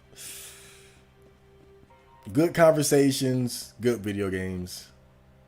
What's up, Marvin? You enjoying our conversation about thermal paste and feminism? Did I come out of here?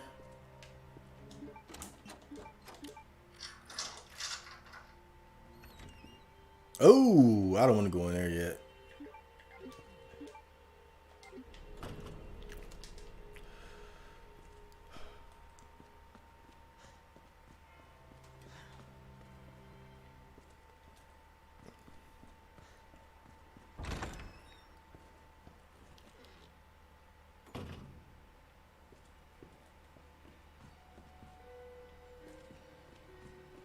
I hope all this talking doesn't make me forget something important, though. What did Marvin even just tell me? Like, he told me to do... Oh, he told me to find Claire. Oh, yeah. I was like, what were we just talking about? I keep thinking about this damn thermal paste, bro.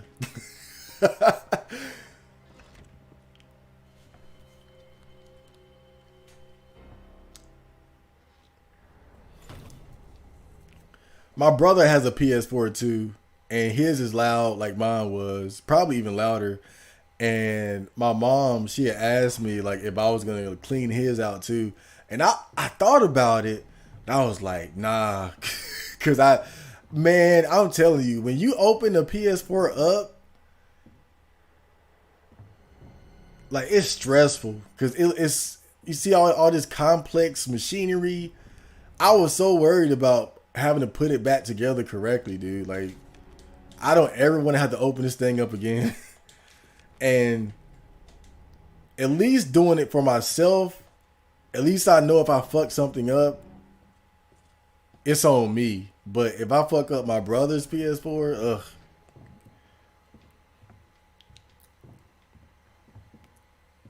I feel really bad then. But again, even though I got everything back in working order and even better than before, I don't trust myself to open up somebody else's shit like that. Oh, hey there. I play so lame. I know, but safety first, man. Safety first.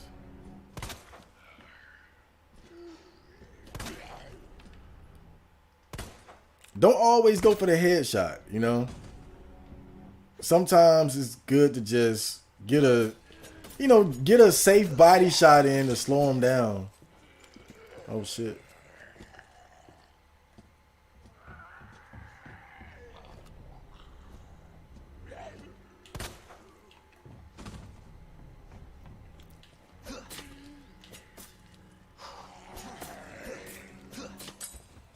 The knife broke.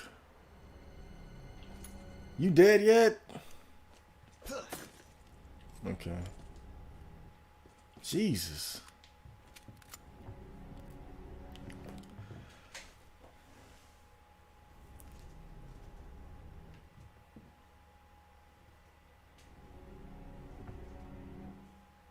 By the way, is Fresh in a set or rap collective or something? What is IYF? IYF? You mean IGV?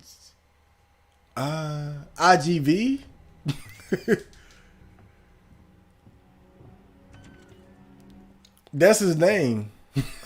What are you talking about? Woo!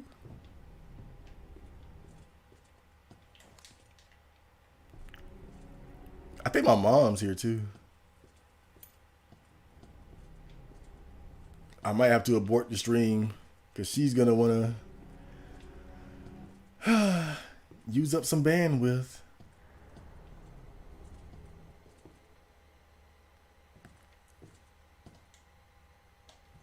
Oh God. I don't know if I got enough focus to open these safes up and shit. Because I'm not reading any documents or anything. There's a police officer on the floor too. I better be careful. I know there's somebody on the floor like ready to grab. Is it him?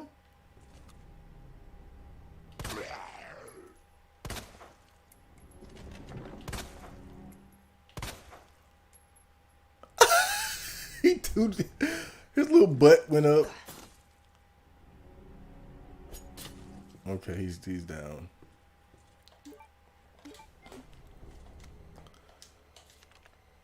Okay. But no, that's Fresh's like full rap name. IGV Fresh.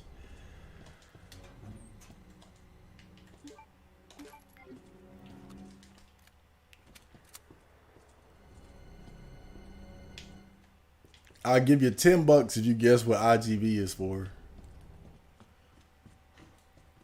Not really, but you not really, but you can guess if you want to.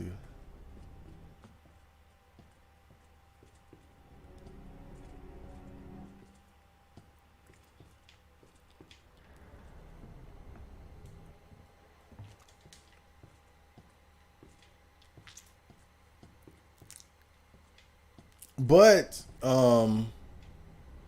the thing about Fresh, like we used to all be in a rap group together called Chill Boys, then Chill Gang. That's how we know each other. We went to school together. And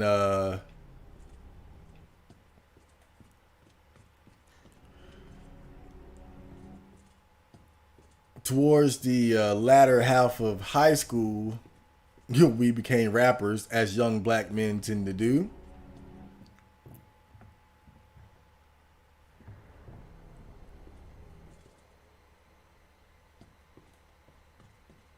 I might do like a whole video on the history of Chill Boys, because that's an interesting story in of itself.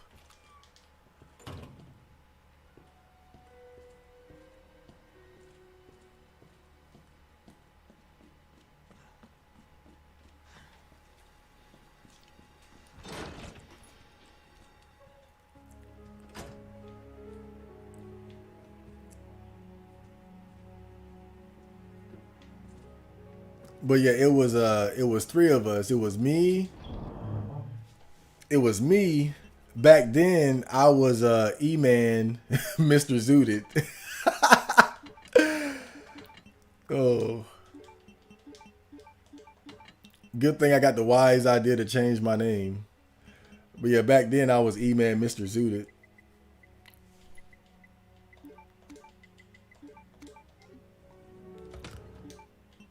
He was just Fresh.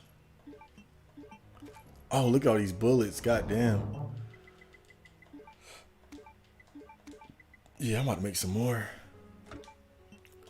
And now at first it was me. It was me, Fresh, and this guy named Young Shade.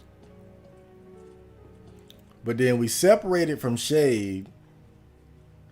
And we recruited a rapper named Z Dizzy, who was my best friend.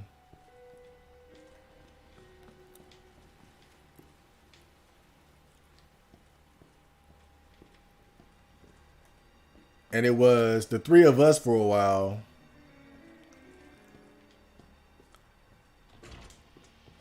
But then me and Fresh started beefing.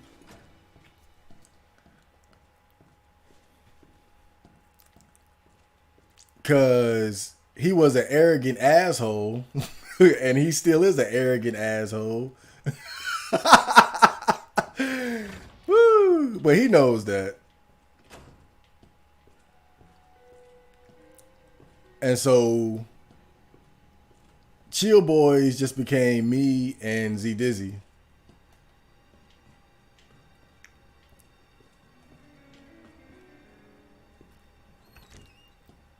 Oh boy.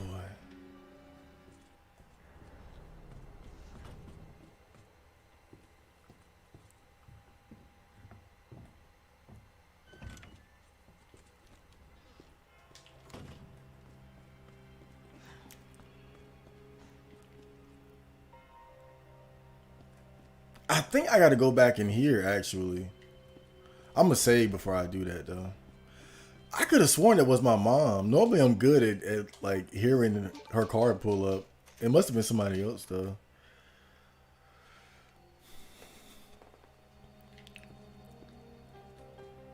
But yeah, it was me and Z Dizzy, and then he went off to college, while I stayed home and continued my career as a NEET. And so we kept in touch, but I pretty much held it down. I pretty much held it down here. And so, but we were both like, we were all still rapping at the time. This is story time, by the way. I'm going to tell you guys the story of Chill Boys.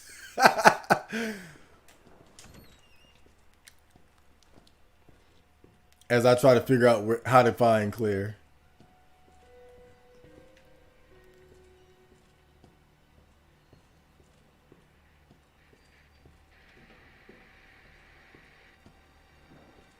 This bitch dead? Okay. Had to make sure. Oh, let's put this up. Great. But yeah, we were all rapping. We were still rapping at the time. Of course, again, Fresh was no longer with the group. We kicked him out like David Ruffin from the Temptations. Oh, I should have put the board there. But he continued rapping. He was rapping with a group, I think called Block Set, off in another part of North Carolina. They were doing their thing. And Z Dizzy, he went off to college. I stayed home. But yeah, we were all pretty much still making music. And so Chill Boys was still a thing. It was just that, me and Z Dizzy were separated because he was in college getting pussy and shit.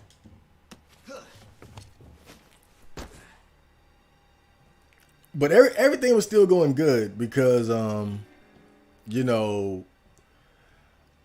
me and Z was still making music. And then, like, he would make some stuff and then bring it back. And then I'd do a verse on it and stuff like that. So, we were still making moves and doing mixtapes and shit. Like, or like, I think we did like 2 mixtapes during this time. Something like that. Or like 1 or 2. I think he did 1 and it was some crazy shit. But yeah, we were still making music together. But then, he fell in love with his first girlfriend. And then that completely took him out of the game. That completely took him out of the game.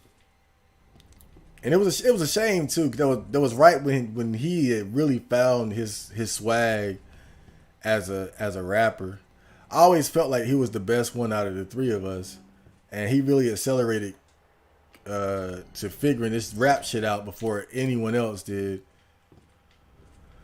But yeah, he had fell in love with his first girlfriend, and then he really wasn't making music like that. But I was still grinding it out, and the funny thing was, I was the worst rapper out of the 3 of us. Like I was ass, but I had the most charisma and personality, I think.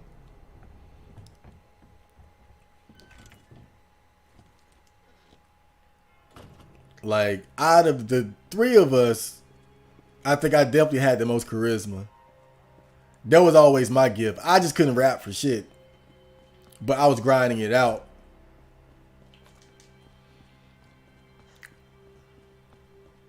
And Fresh was too. Fresh was doing his thing too. So me and Fresh were really just getting better and better. Just separately. Cause we were beefing. It wasn't really a beef like we about to kill each other or nothing, but it was just I ain't like that nigga.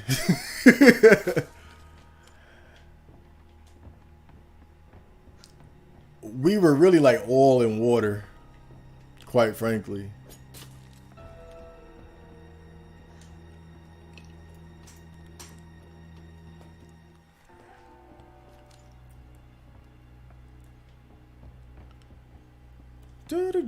I'm just strolling around RPD.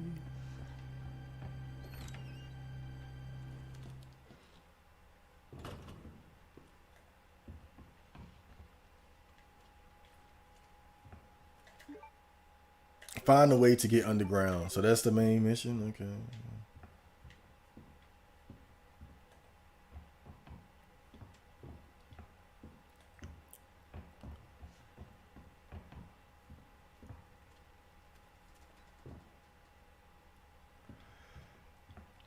But yeah, at this point, we were all pretty much separated. But I was just grinding it out, making songs and shit like that. And I think that was probably around the time that I made Michael Sarah. And that's when I realized, wait a minute. This is what I should be doing. Because before Michael Sarah and Melancholy, I didn't really have a direction for my music. I was just kind of making songs just to make them. You know, monkey see, monkey do. You know, I'm sitting here rapping about Lambos and getting pussy. All kind of shit that I mean, just straight cap. Right? But I didn't care, you know. It wasn't about trying to present myself as being something that I wasn't. I was just having fun with music, you know. I didn't really look at music as being a reflection of who I was like I do now. Even though I rap about pulling up in Gundams, but people know that's just me having fun. So it's different than like saying you pulling up in a Lambo or something. But in isolation, I was developing my style, my energy, and long story short, I had finally found my voice. I had finally figured out how to rap. After years of struggle, I finally figured it out.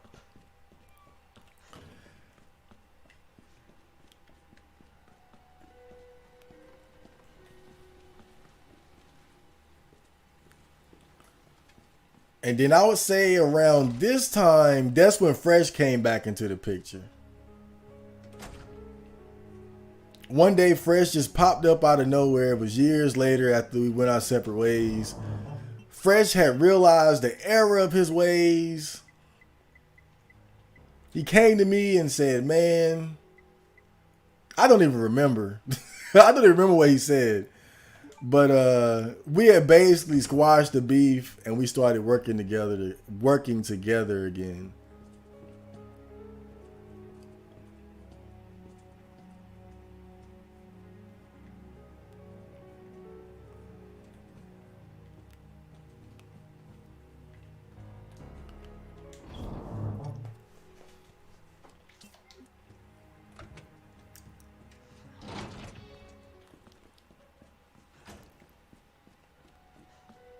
I'm seriously lost. I should like, damn. I thought I would just kind of run into the shit by now, but damn.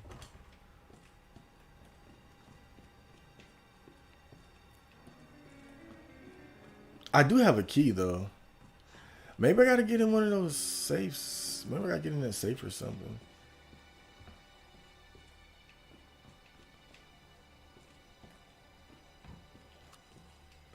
I cleared this place out though.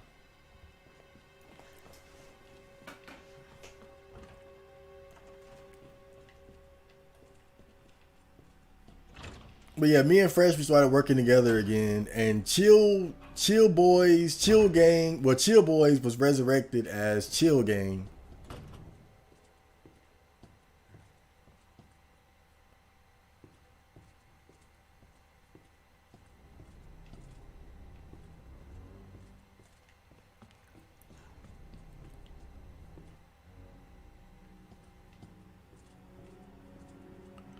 With me, Fresh, another rapper named Stax Boy Wonder. That's the rapper that I did the song Movie with. You can look that up on the channel. And really, you could even say that Z Dizzy was still like part of it. It was just that he was more focused on his girlfriend and making music. So, but you know, we always had a spot on the team for him. You know, it's kind of like with Busy Bone. Maybe I got to use this book somewhere. It's kind of like with a Busy Bone and Bone Thugs. Like Busy Bone always has a spot on the roster, even if he's off doing his own thing. Okay. Find 3 medallions. Is that on the list now? Because I ain't even got one.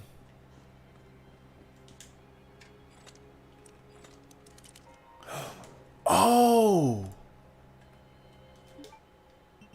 Ah, I know. I know.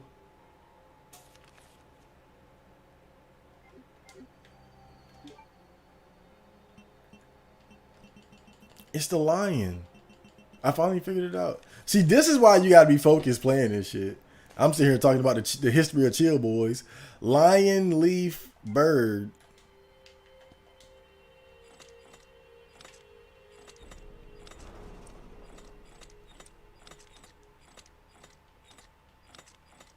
But it's all good. We all just chilling, having fun. Oh, I got a medallion. That's one. Progress.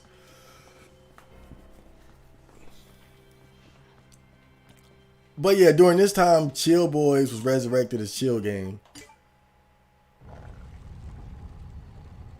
And So Elliot was right.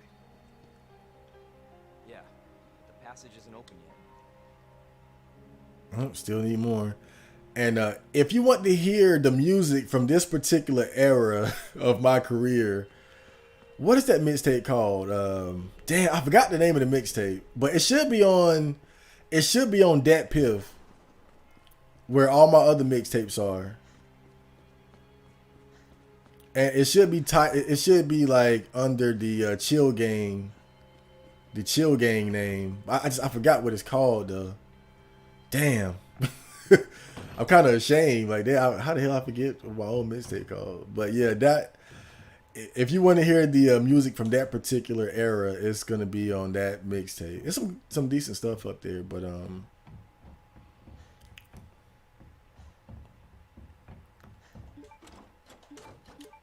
oh, I see. Progress. Okay, I finally figured it out. Damn. Gotta be careful now, though. We're in new territory. As I explain the history of Chill Boys and and my relationship with the mysterious Fresh. Oh God, this is hilarious.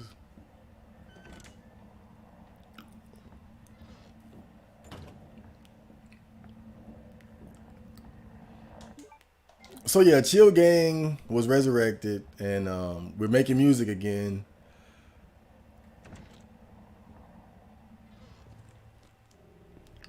But isn't this where the liquor first shows up?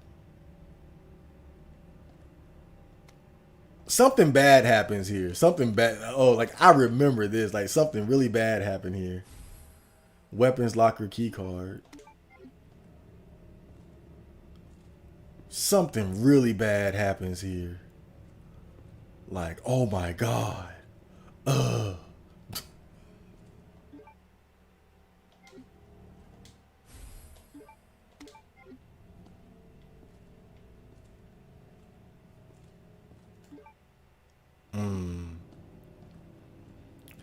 I just feel like something bad's gonna happen here, so I'm not gonna like. I could have sworn like a liquor comes out when you give this man his Orman book back, so I don't want to do that. But I got to, right? Like what? But oh God,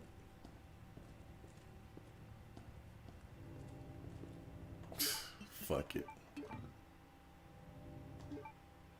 fuck it.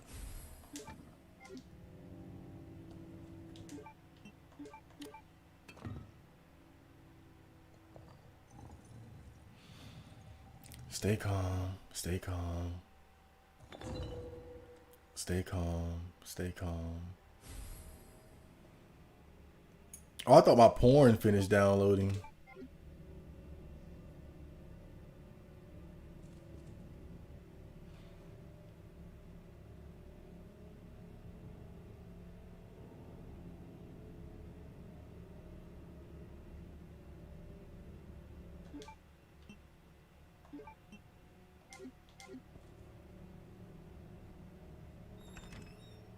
Bro, I could have sworn something really bad happened in there.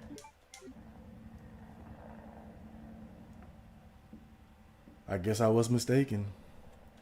But yeah, we were still making music at this time. But after a while, we all just kind of started drifting apart, you know, because like Fresh was I don't want to put all his business out there, but let's let's just say he was making money other ways. And he was doing really good for himself, you know. And so it was just like at that point the music, it wasn't like the music was really making us any money. And so it didn't really make sense for him to be as focused on it as he was, because he was making money elsewhere.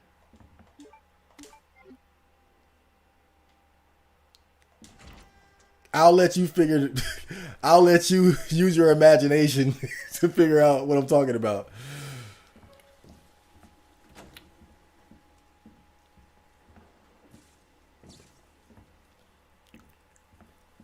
And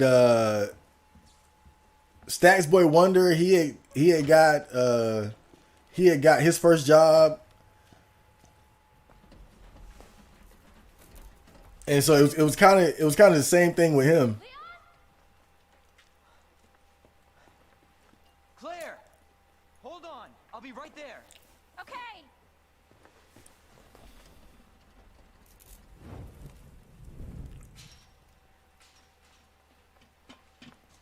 Claire, it's so nice to see you.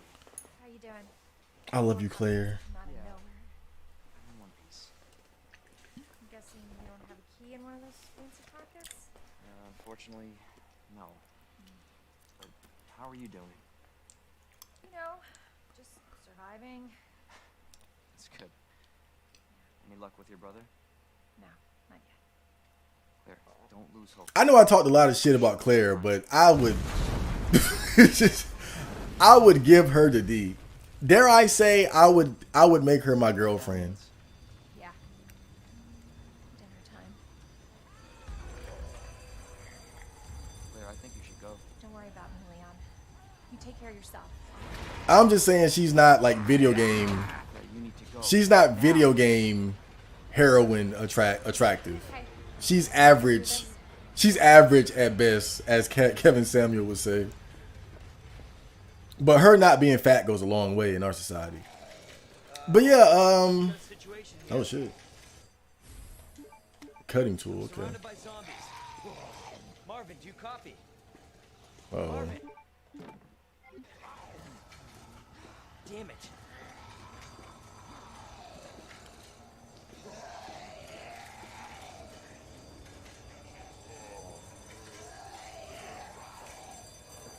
Oh shit.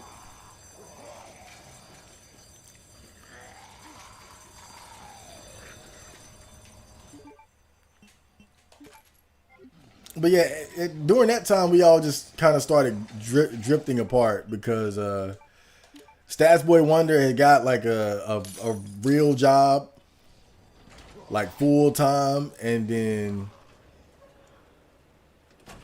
you know how that is. And Fresh was already working like at a pizza place, but between that music and his side hustle, wink wink. You know, it took up a lot, you know. And again, with the side hustle, he was able to make more money than fucking around with music, which really wasn't doing anything.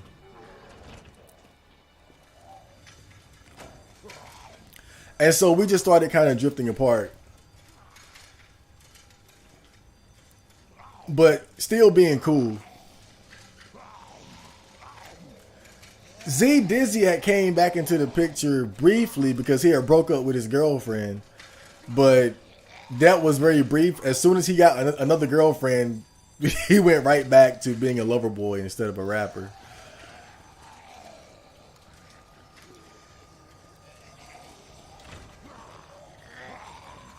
Oh boy. Wait, can I go back this way?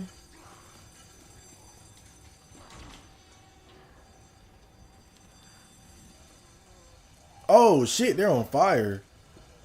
I got a lot of bullets too. It's dark as hell, damn. I'm kind of overwhelmed with choice here.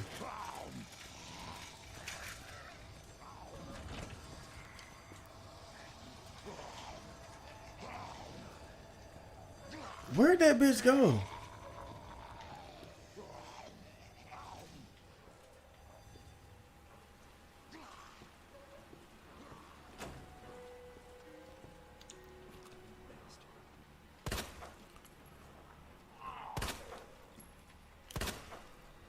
But you guys know me. Having nothing better to do, I continue to polish my craft. I kept rapping, and I was just getting better and better. And this was around the time where I really found my lane, you know, with the whole robot music shit. Like, this was around the time where I was making stuff like, what was it? This is probably around the time where I was making the first robot music mixtape.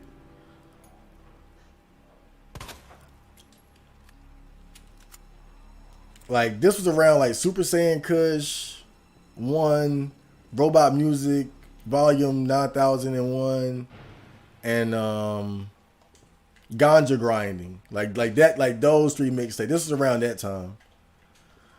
And oh shit. Okay. So by this point I had finally pretty much found my lane. And I built up a small audience by promoting myself on R9K. Oh, shit. I'm waiting for him to come through the door, and then I'm going to shoot him up.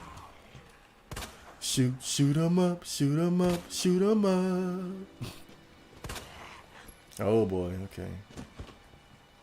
Yeah, bitch. Feel the blade. He's dead.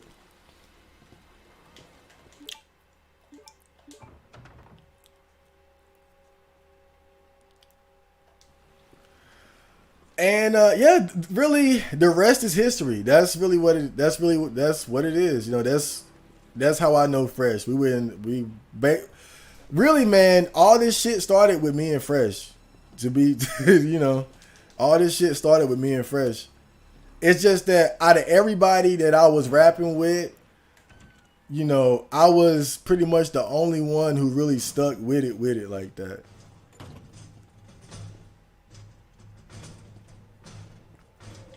I was the only one who really just kept going. Like, was the only thing that would distract me was my own laziness. But overall, I was the one that pretty much just stuck with the shit in a way that nobody else did.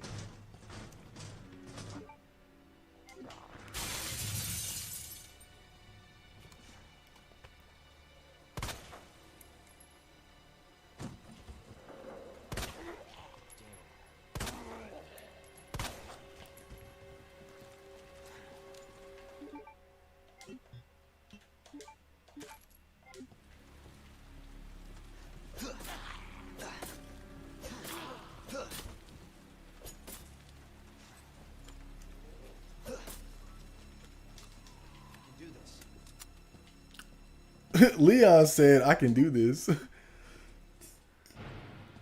I like how he's trying to boost himself up. Have I been in here before? This looks different from the other police. room that I was in. Yeah, I couldn't have been in here.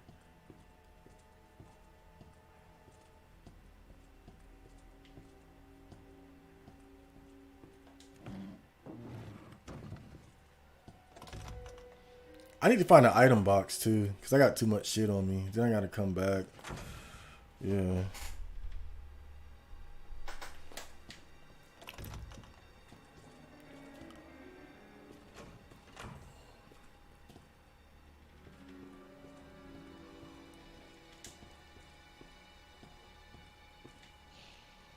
I didn't even see that bitch. She could have straight nommed on me.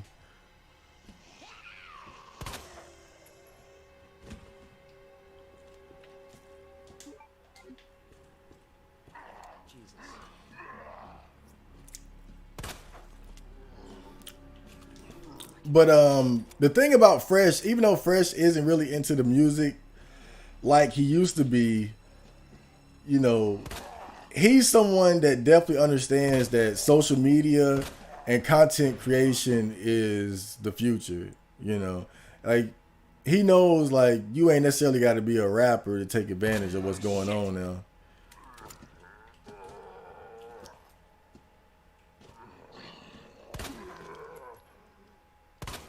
That's why he does have his YouTube channel. So he's still into content creation. He's just not really into the rap shit like he used to be. Which I don't really have a problem with. But I always tell him, like, dude, like, you got to put out a mixtape, bro. Like, like, I always tell him, because he never put out a solo mixtape.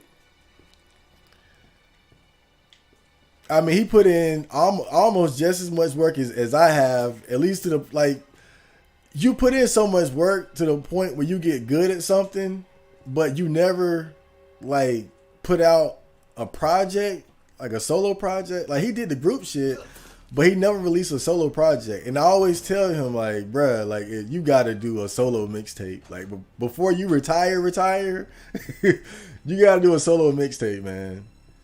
And he says he's going to do it. And I think he will. But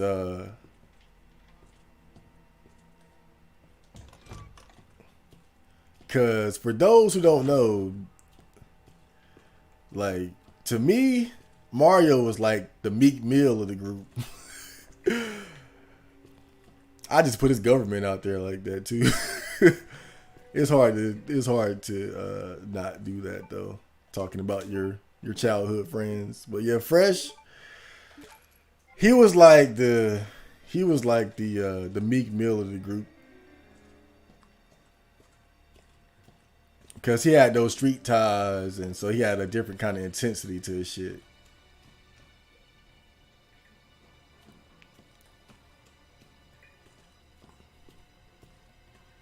And like I said, he's an arrogant asshole. So, and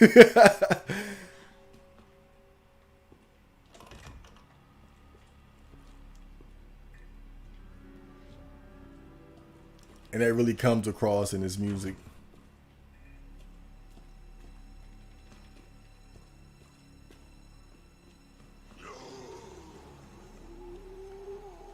Oh yeah, I think that's that cop that was all fucked up. So I might have to drop something here. Otherwise, I'm just gonna be like running in circles for a while. I'm gonna have to drop something. So I got too much shit on me. Jesus, they're everywhere. Why did he say that? There's no one here.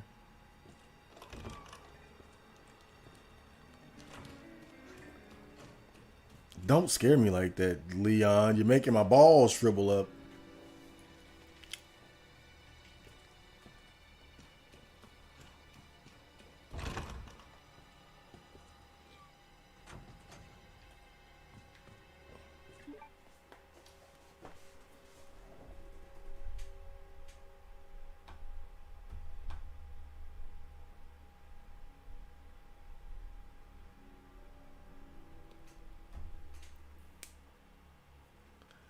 In Life is Neat, what are you referring to when you say Yamazaki shit? Yamazaki. Yamazaki is now I forget the exact line, so I can't be too specific because I haven't listened to that song in a while. Yamazaki shit. But I was talking about Yamazaki from Welcome to NHK. Yamazaki was Salto's friend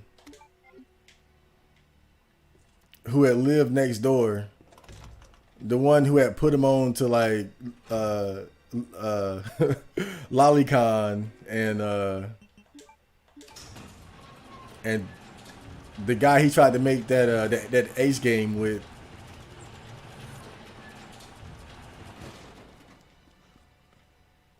Or was it a visual novel? I forgot. I think, isn't Marvin dead now? But yeah, if I remember correctly, I know that's who I was referencing. I just don't remember like the context of that particular bar. But yeah, I was talking about Yamazaki from NHK. Oh yeah, hear my music through the wall, Yamazaki shit. Because in Welcome to NHK, Salto is introduced to Yamazaki because Yamazaki was playing like loud anime music. And Salto could hear it through the wall and it was getting on his nerves. And so I think that's why he had confronted Yamazaki. Cause he was trying to get him to turn the music down. Hear my music through the wall, Yamazaki shit. That's what I was talking about. Oh, he ain't dead. Still alive. He's just taking a nap. Then he's gonna die. Okay. So yeah, that's what I meant when I said Yamazaki shit. Because Salto was introduced to Yamazaki because Yamazaki was playing loud anime music. I should do like breakdowns of some of my songs because I got a lot of like anime references and shit.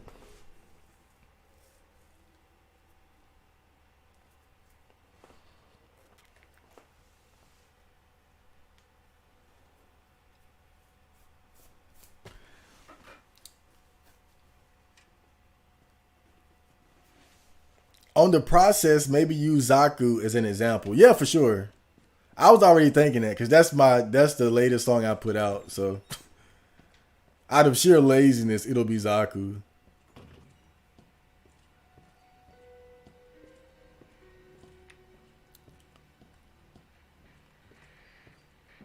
I want to put up some of these boards. Oh shit. I want to put up some of these boards.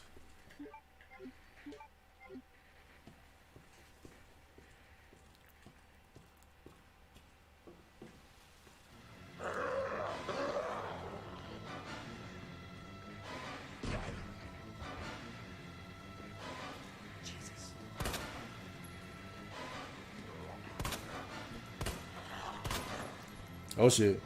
He almost got me too. Not I, said the lion.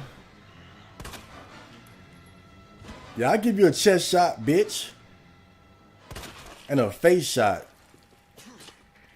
Straight disrespect. We can settle with some kung fu, bitch. I'm Bruce Lee with the high kick. Airlock, that's the hot box. I can elevate my eyelids. Laser beam like on Star Fox. Falco on some fly shit. Man, I'm starbound. You can't intervene. Money weed, bitch. I'm Mr. Green. What the? 3 joints on me, that's a trilogy. Middle finger if you ain't consider me too dope. I'm the brand new hoe. Fuck a brand new hoe. I'ma get this dough ready. Let's go. Ready, let's roll.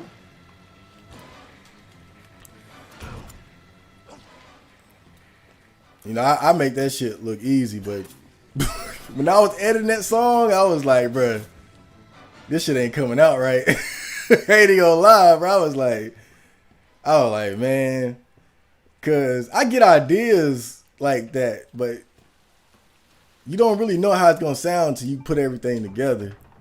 And a lot of times when you start like editing it, it don't come out the way you think it is initially. But what I come to learn is that, you know, it take a while for your vision to really come to life sometimes. You just got to be persistent as far as like trying to put shit together right.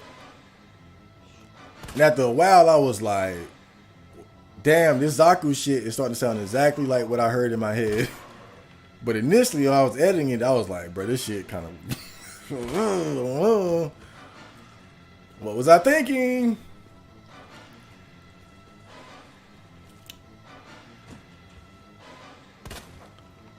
But it's always that point during the editing process where everything just clicks, you know? Like with Zaku, it was when... Because the verses were straight, but it was the hook that I had trouble with. But it really clicked.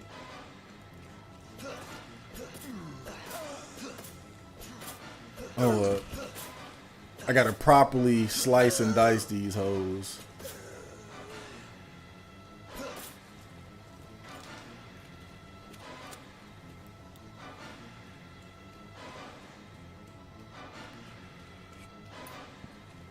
But it really clicked.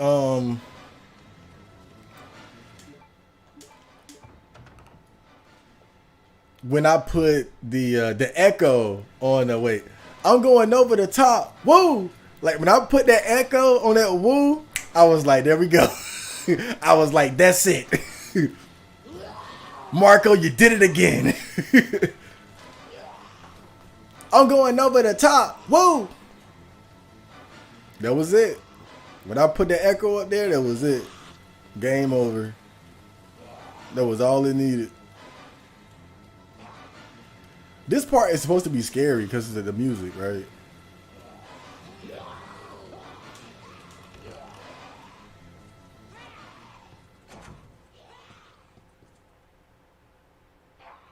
I'm kind of confused. Like, where were they? I'm just having a beer with my dog. What grade did you drop out of again? 9th grade. Are they still online? Where can I find Z Dizzy and Freshest Track? Go find Chad Marco on Dat Piff. And you can find all the Chill Boy mixtapes up there. Like oh God. It's kind of embarrassing now because one, I wasn't as good as I am now, but you know, it'll show you that it's a process, you know, getting to the level that I'm at now. So it might be good for your self-esteem because I know I roasted Flim in particular about his attempt, and I wasn't trying to be mean. I got to be brutally honest with you, artist to artist. You suck, but I did too. So it's not a big deal. So, you know, in fact, go back and look at Cap. I would say look at what is it? Chill Boys, New Generation Part 1. That's our very first mixtape. It's horrible. Straight garbage. Like garbage juice. But, you know, that was part of the steps that we had to go through to get to where we are today. So I don't feel bad about it. You know, it's just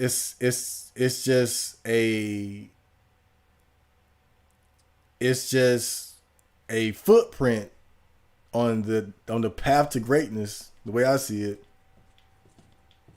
But Chill Generation Part 1, you want to start there. We were dog shit. But you had to go through it. It's kind of like with Hajime no Ippo. When Ippo first joins the boxing gym and he's complete ass. Well, other than his destructive power, like he was just ass.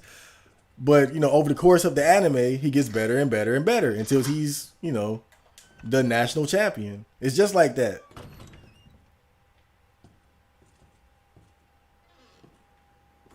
It's just like that. But yeah, look for Chad Marco on Dat Piff. Like, because most of my mixtapes are up there. Even the Chill Boy stuff. Chill Boy, Chill Gang, whatever. But Fresh, he never released a solo mixtape. So all his stuff is going to be under... Oh, Shotgun. I love how excited that got me. So all his stuff is going to be with Chill Gang, Chill Boys. But I forgot what the last Chill Gang mixtape was called though. But that's where you're gonna hear him at his best. I just forgot the name of it. It might just be self-titled Chill Gang, but it's up there.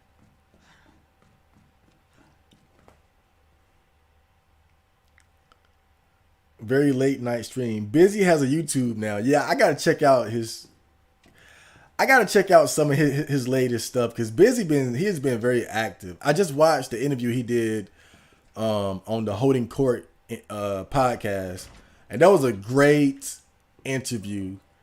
Like, if you're a Bone Thug fan or really just into like the rap industry period, you got to check that interview out because it really gives you a new perspective on, like, again, if you're a fan, it gives you a whole new perspective on like Busy Bone as an artist and him navigating the treacherous music industry and the perception of him being like this loose cannon and all that, and what it is and what it ain't. But also, even if you're not a fan, like some of the things he says about like the music industry and shit, because that shit got me thinking about stuff like way different. Like just his approach as far as like prioritizing like the business side of it. Because me, I'm a pure artist. I don't really think about the business like that. But I gotta change that. I gotta change that for sure.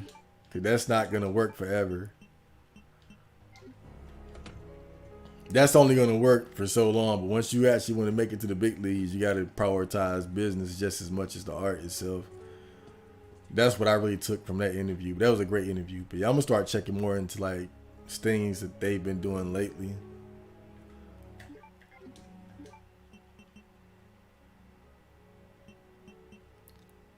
God, I feel like I need another side pack already. I'm doing very good though. I haven't been bit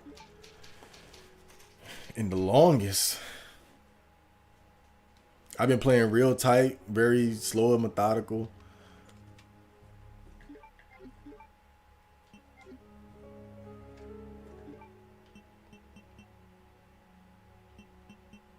Just trying to make sure I'm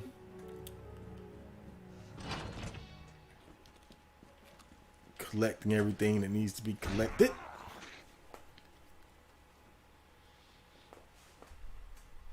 It's just titled Chill. Yeah, that's it. It's the self-titled mixtape.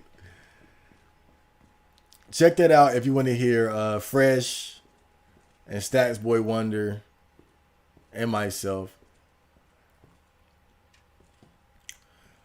But I think that it was pretty much inevitable that we grew apart musically because my style changed a lot as far as like the subject matter, because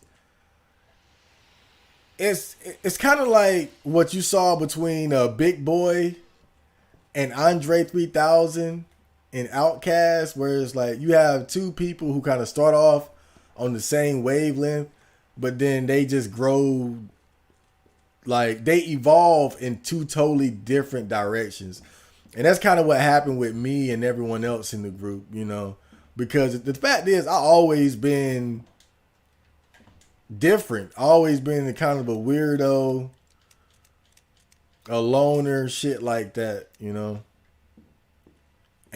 it's hard to blend in with the group when you're not doing a lot of the things that they're doing. I'm not in the streets. I'm not a drug dealer. Not saying they are. I don't get hoes, and so I just feel like with the whole robot music thing and shit like that, it allowed me to really, it allowed me to be myself more as far as expressing myself in my music. But again, it's like I can't really make a Life is Neat with Fresh, I can't make a Forever Alone with Stax Boy Wonder. I can't make a Couldn't Say Hello with Dizzy. You see what I'm saying? Like with the shit I'm doing now, I can't really do with a lot of other people. Cause these guys, they get bitches. They get bitches. They got jobs. They're more social. We're just different, you know. We're too different. I think this thing right here needs a battery though. Yep, missing a goddamn battery. I think I get the battery out of one of those saves though. Okay. I know progress is slow, but this is a chill Resident Evil 2 stream. Until Mr. X shows up. That's when it ain't chilling no more.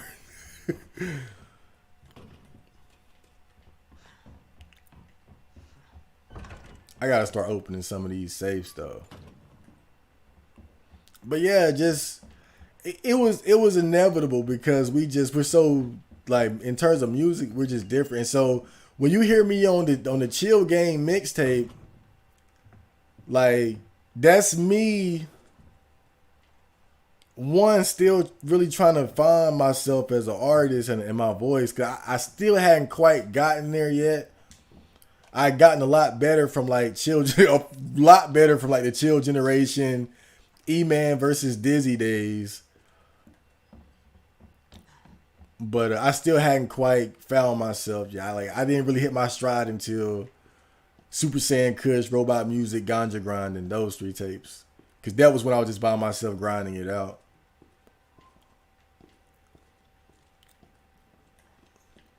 But, you know, that version of Chad Marco is more like mainstream Chad Marco, where I'm just I'm trying to stay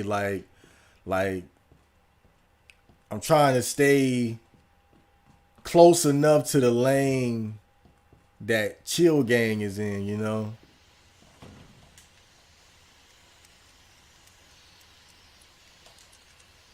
While still, you know, trying not to deviate too far from who I am. But again, that's hard, man, because all my friends get bitches. You know, they get bitches and they like fashion and, you know, shit like that. So it's, again, just those differences, you know.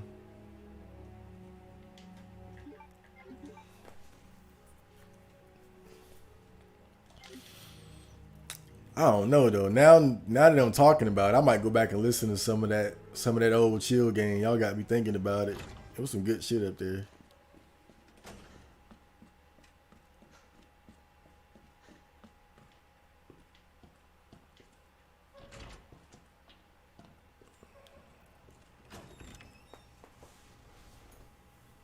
Chad Marco, Hellbreaker, welcome to the late night RE2 stream.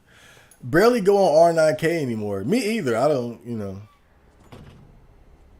But I still go there for every now and then, especially when I need me a thread of the day. I got a good one too for the next botcast that'll be out Friday. Do I got the note for this damn thing?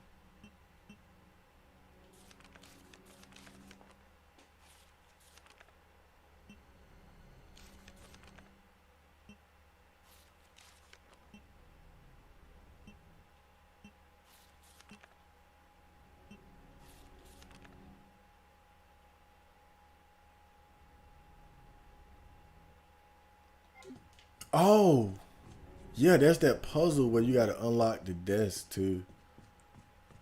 Okay. I'm gonna have to think when I do this shit.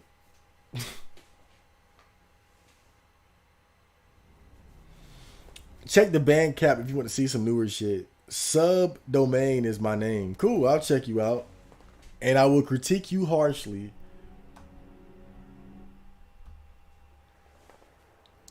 Hey Marco, Evil Within has pretty much that same outfit Leon has, but with the more Silent Hill aesthetic to the game. Yeah, yeah.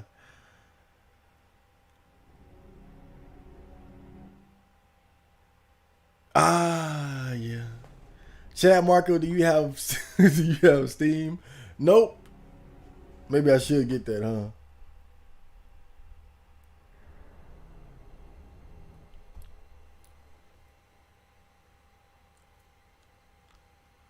Okay, you guys are having a nice little conversation here.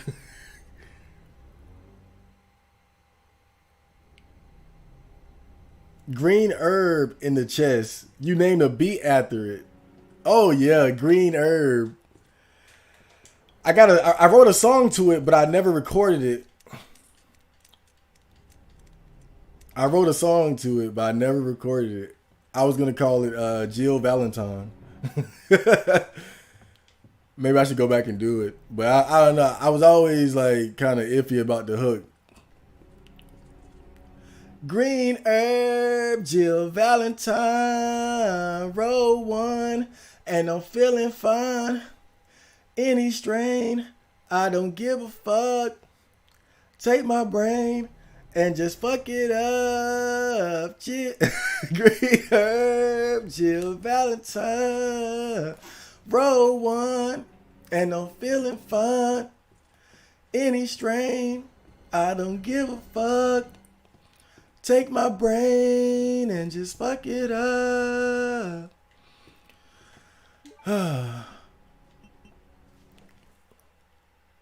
The initials of our first names. The initials of our first name. Marvin. M-R.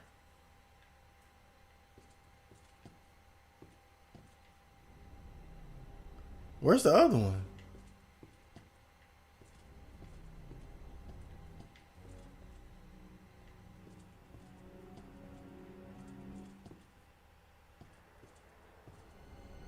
George, was it MRG?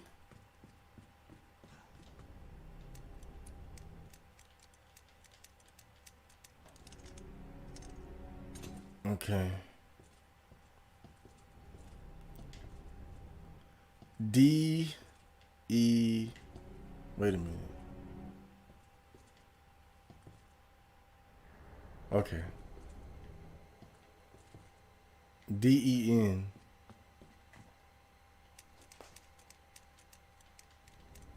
Wait, there is no D. It's backwards. Ned.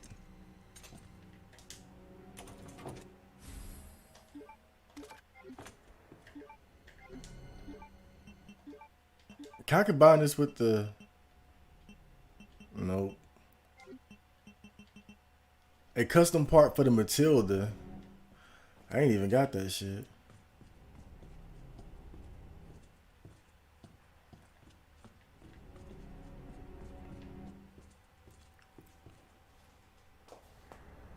Poo poo poo poo poo poo poo poo. Yeah, that's what it is.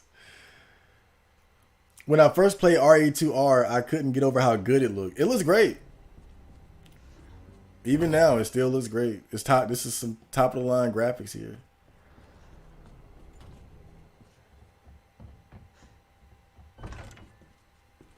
But even better, how it plays. You know, they really did a bang up job with this game.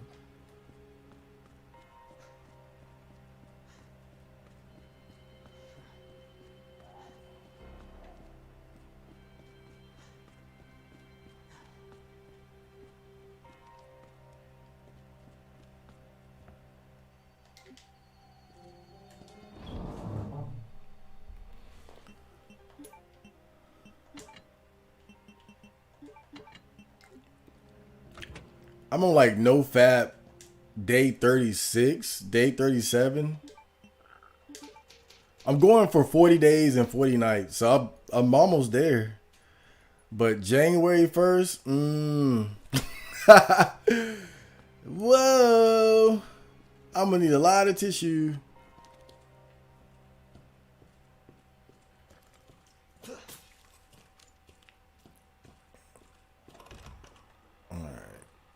I think there's something important in here.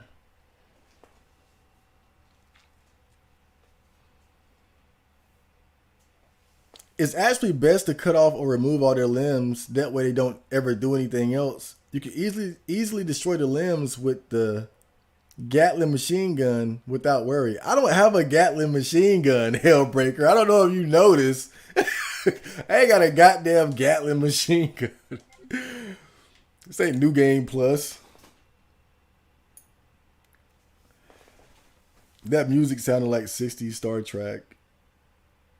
I'm going to remake my first 2 songs. My 4th song is far from perfect, but it's the first one I feel fairly good about.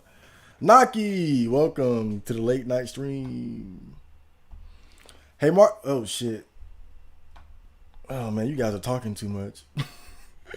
Hey, Marco, have you read or listened to the reading of Ted Kaczynski Unabomber Manifesto? If so, what are your thoughts? I reckon you'll find it really interesting like I did. I know of him.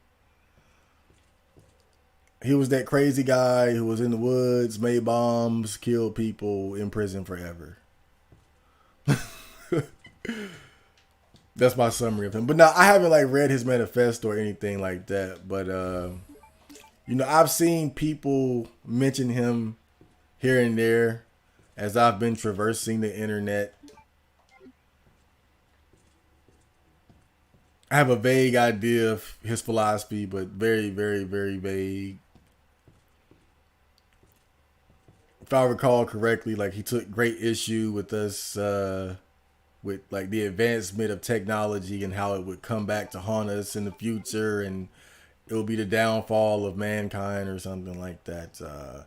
But now that you mentioned him, yeah, he definitely has a spot on the botcast coming up.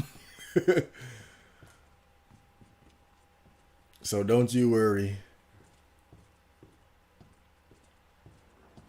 I mean, not like the next episode, but I mean, that's just something I could potentially cover. You know, when I'm not talking about these hoes, I could talk about guys like the Unabomber, Waco, Texas, Jim Jones. You know, guys like that. Because, you know, a lot of these situations I know a little bit about, but not a lot. And so it'd be just an opportunity for me to really dive deep into these things that, you know, I've always kind of known about, but not deeply enough to really understand it. Because as crazy as the Unabomber most definitely is, I'm sure he probably had some genius insights into some things, you know. As they say, even a broken clock is right twice a day.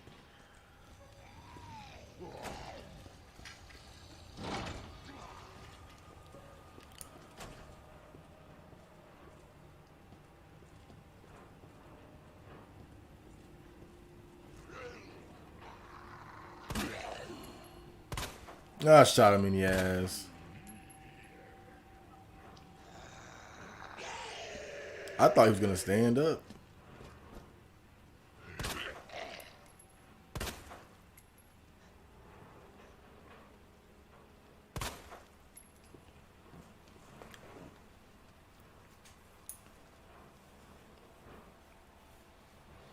The difficult thing about the group mentality is that they want you to assimilate to them being just you is a threat to them at times.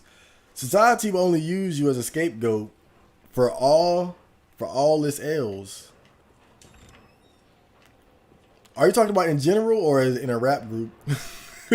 But yeah, I think it could apply both.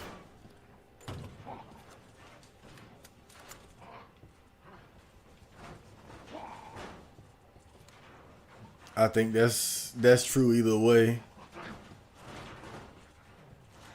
Who the hell was this guy?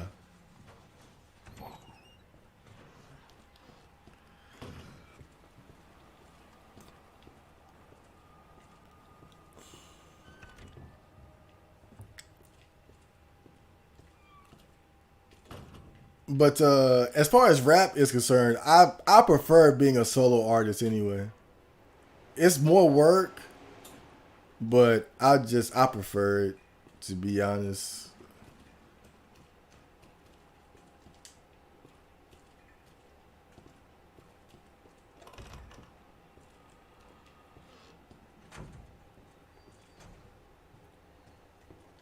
And I think for someone like myself, it's kind of a necessity. It's to be real. It's kind of a necessity. It's not a lot of people who really that I would gel with in terms of like the subject matter that I cover in my particular style.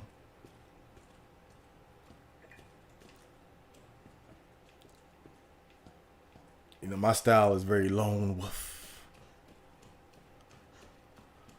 Well, I lost again because I was talking too much.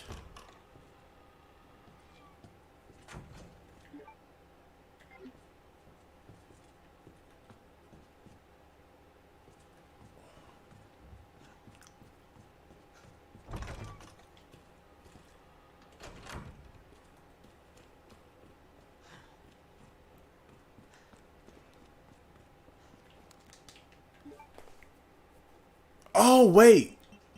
This valve. I just realized, like, that's it. That's the thing I was supposed to find. I forgot I had it. Okay. That's progress.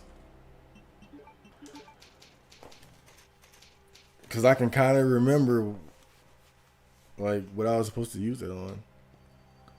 Now it's time to just walk around blindly until I figure out where I was supposed to use it at. Wasn't it back here somewhere, though?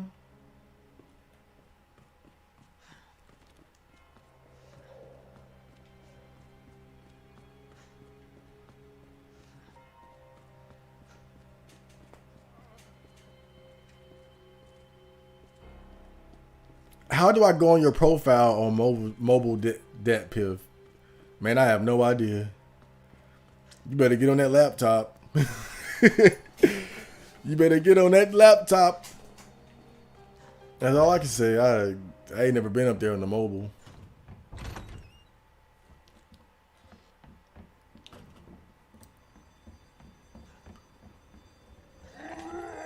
Whoa, that was close. Jesus.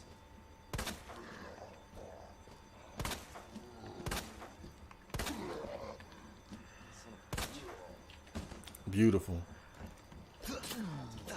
Beautiful work, Leon.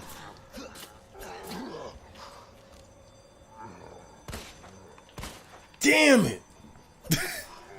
I missed 2 shots. I was trying to be cool. I was like, I'm going to put one in the back of his head. Execution style.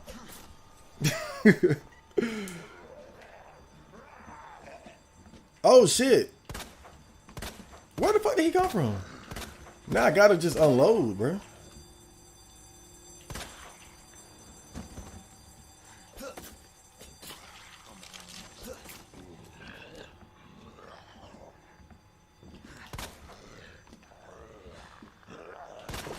That's it. Turn your brain to spaghettios.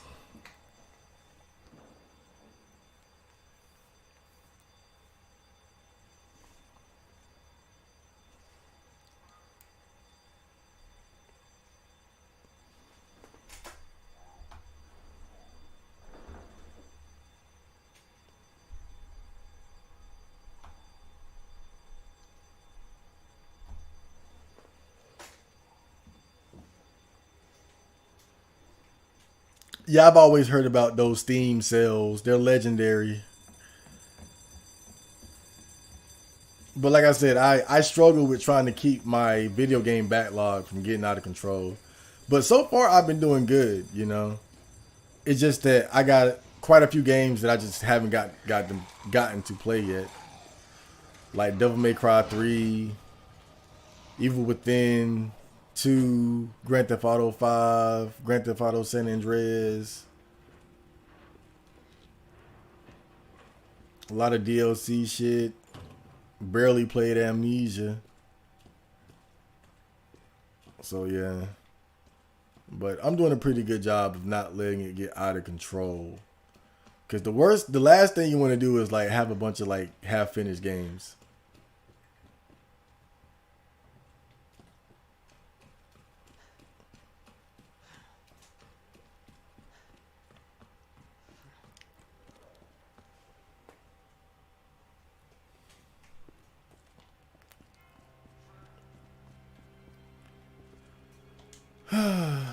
Well, it's about 3 hours.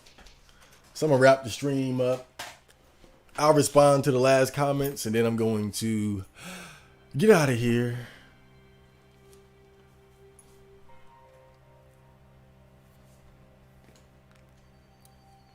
Killed that no fap streak. Yeah, I'm gonna end it on 40 days, 40 nights, you know. That's for me, that's a new record. That's a new record. Like that's some movie shit. You know, Josh Hartnett, 40 days, 40 nights.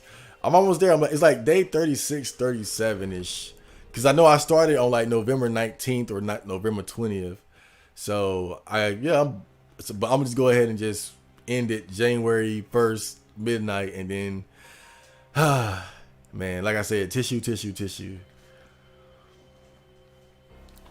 Yo, nice Uncle Ted as a guest on the Botcast. Botcast, best podcast. Yeah, I'll call him up and I'll get him to talk to me over the prison phone. Let's do it like that. I'm pretty sure like they don't even let him communicate with the outside world. Honestly, he was a waste of IQ. There are so many more effective ways he could have attempted to tackle these potential issues, aside from randomly mail bombing professors. Yeah, now I know, like that's exactly what I was thinking. From what little I know of him, because I've seen like little documentaries and shit. I just never really dove into his manifesto, but from what I do understand, that's one of the things that I was thinking. Like if you're trying to get a message out, why are you gonna like do something so stupid? Like, why are you going to basically silence yourself by getting yourself incarcerated forever? You know, because there's only so much you can do from behind prison walls. You know, the thing is now, if he was still free, like he could have like a YouTube channel, a BitChute channel, and you know, of course, the powers that be would try to limit his reach. But you know, now he would have a platform that he could use to get his message out there. But you know, I guess you're pretty dumb for a smart guy. I think that was in Idiocracy.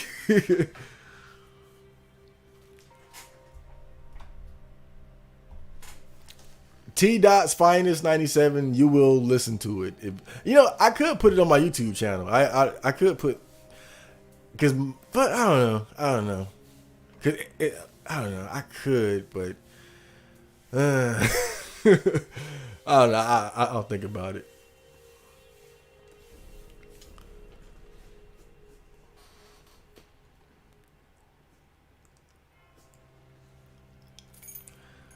But what did the bombing campaign achieve? What could it possibly have achieved? Well, I think from what I understand, it seems like it was kind of a all or nothing gambit. It was like if I bomb these people,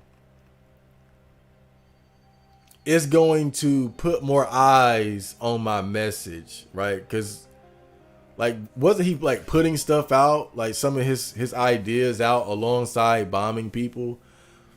I could be incorrect on that, but that's what I always thought he was doing. Like the whole purpose of like the bombings was to shed light on his ideology. I guess in his mind it was like the quickest way for anyone to get attention is to kill a bunch of people. I mean, that's the quickest way to get attention. And so I guess his mindset was the most important thing is to get this message out. And so how do I do that? I kill a bunch of people, and then I get the spotlight just long enough to put this important message out. Because outside of that, there really isn't a quick or easy way to get a message out other than like kill a bunch of people. You know, I mean, look at Elliot Rodger, for example. You know, he was able to get his twisted world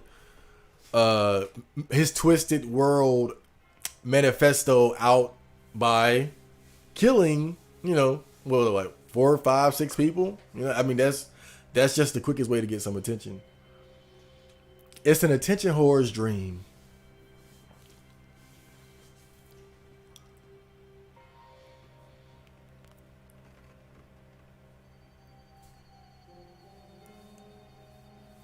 it achieved a legacy that I may say is alive and well. Well, it's alive. That's for sure. But I still feel like if I had to guess, I don't think he's satisfied with the impact that he made, because it's not like his ideas have really made any significant change. You know, it seems like all he's managed to do is to get people to say, that's interesting. Like, oh, that makes sense. Oh, well. Like, who has really put any major effort forward into making the changes necessary to prevent the things that he was warning us about? You know, so far his ideology is just interesting at best. Like, oh, that's whoa, like I see that in our reality, but no one's doing anything about it. So it's like even if some of his ideas are sound, nobody's really doing anything about it. So it's like, you know, you're in prison for nothing basically, because time is still flowing.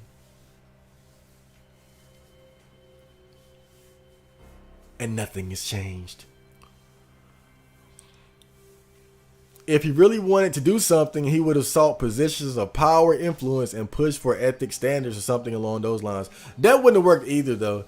He would that wouldn't have worked either, because he just would have gotten they would have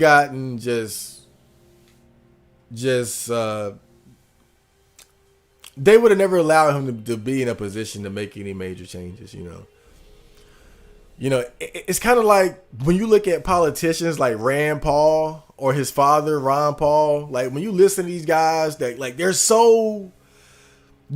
not even like highly intelligent. They're just so reasonable and logical, but they can only do so much, even with a seat in the Senate. You know, like someone like Rand Paul, as wise and reasonable as he is, he can only do but so much. Like, so it's like, even when you get some power, it's so many forces working against you. You know, you can only do but so much. I mean, let's say that he wasn't batshit crazy and he managed to make it to the Senate, for example, right? Like the Senate of a Senate seat of one of the 50 states or something, right? Like that's a power position. He wouldn't have been able to do shit. Even with that, he wouldn't have been able to do shit, because it's so many forces working against you when you're trying to do something positive, when you're trying to do something good, when you're trying to do something that makes sense. Because, you know, now when I look at America, it really just seems like our country, it's like there's a force within the country trying to destroy it from the inside out. And it's like it's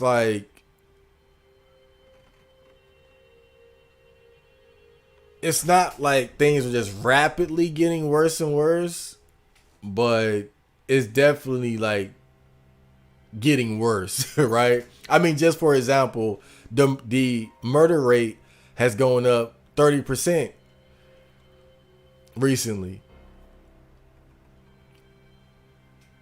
Rent's going up. I mean, just all kind of crazy shit. And it just seems like a lot of this stuff is happening for no good reason. But like I said, even if he had a position of power, well, what would he have really been able to do? You know, even if you make it to the Senate, you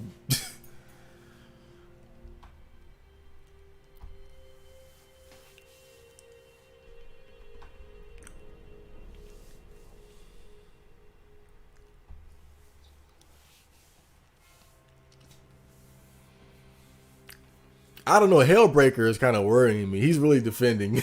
He's really defending Ted a little bit too strongly.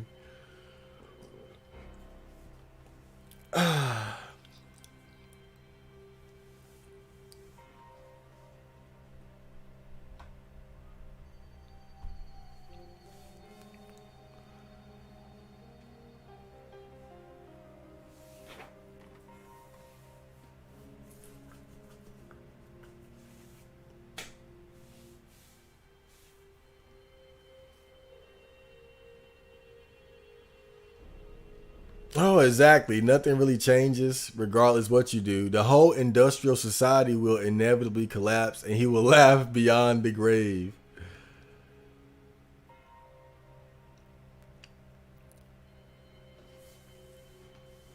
Do you engage with chat? When I want to. I'm about to go now, so you're kind of late. I would be your therapist, but I gotta go soon. I've been up for 3 hours. I'm just kind of trying to finish up this whole this whole TED conversation, this Unabomber conversation. Trying to wrap this one up. Oh man,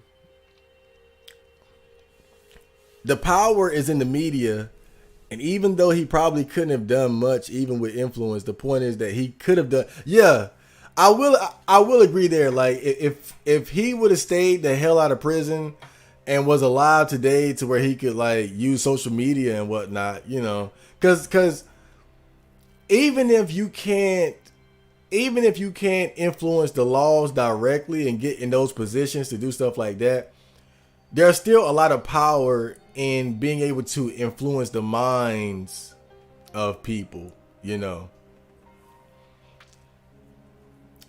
I mean, you take someone like myself, like I don't have any real power or anything like that, but based on the philosophy that I've developed, I mean, just for example, right, like this whole vaccine shit, I ain't taking that. And, part of that is because of some of the people that I follow who have had an influence on me. I mean, I was already of the thinking that I shouldn't take it. But when the people that I look up to and believe in say it too, then that only reinforces my ideas.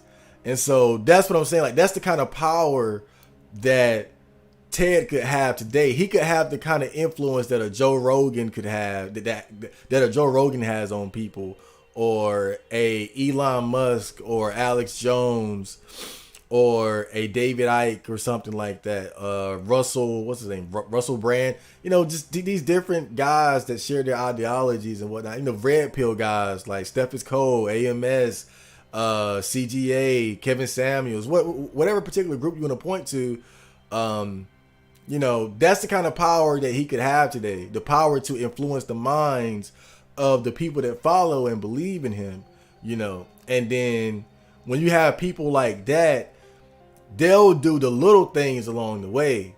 These are the people, like, again, just going back to this whole COVID vaccine shit, these are the people who would rather go to jail or die than take it. These are the people that would protest. These are the people that would speak out. These are the people that are gonna, kick and scream. And these are the Kyrie Irvings of the Kyrie Irvings of the world. The Ice Cubes. Ice Cube turned down $9 million because he didn't want to take the vaccine. These, you influence people to make decisions like that, and that's the power of influence. That's the kind of power that he could have wielded. But as far as like being in the position to make the law, nah, they not gonna let you get there. to be the guy who's writing the law, like, nah, you're not gonna, But you don't need that. You don't need that because the biggest war is the war of the mind, the influence of the minds of the people. That's why, what did he say? The power is in the media. Just like what Flim says, that's where the power is, because the media, that's how you control. That's one of the major ways in which you can control the minds of the people. Because you look at CNN, for example.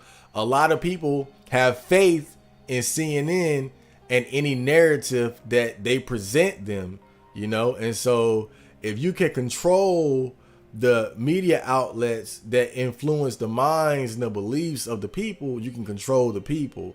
It's just that now, because of social media, someone like Ted, who would have never had a platform or a voice before, would have that now, if he could build up a large enough following,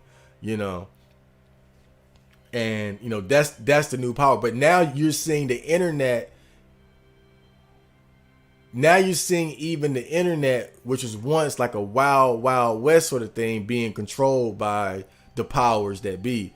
I mean, you look at YouTube and Twitter, for example, you know, on the front page at any given time, everything is gonna be supporting the mainstream narrative as far as COVID and or the vaccine is concerned.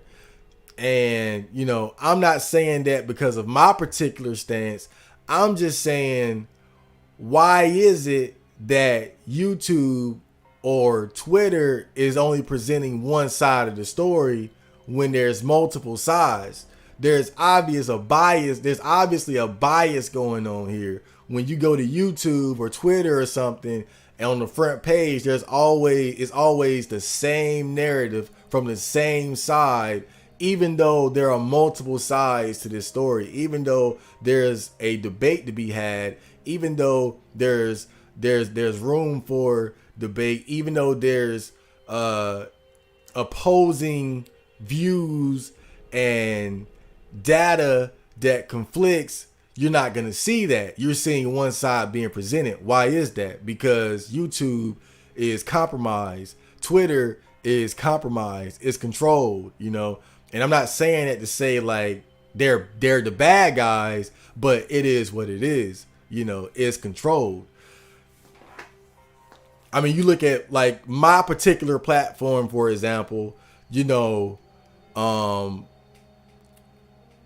Mark was the guy who came at me about my stance on COVID-19, right?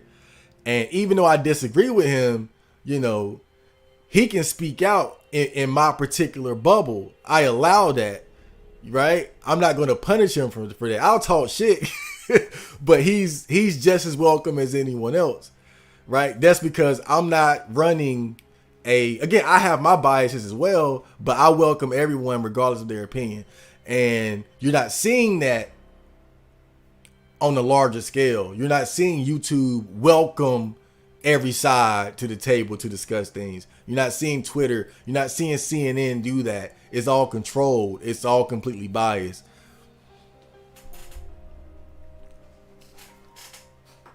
I'm getting too deep. I better shut this stream off before I get my damn channel deleted. This is what happens when you stay on too late. You end up talking about Alex Jones and vaccine conspiracies.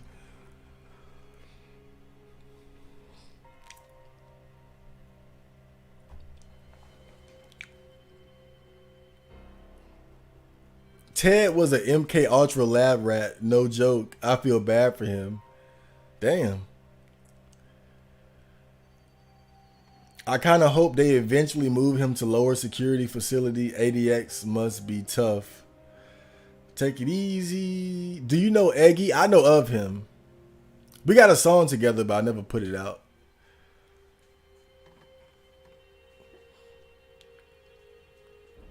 I'll be a good therapist, but I've dealt with too many emotional vampires. Yeah, you know, I ain't. You know, I try to give out advice here and there. But yeah, because some people really don't. There's really nothing you can say to get them on a different track. You know, some people, they just want to vent, and it's kind of a waste of time.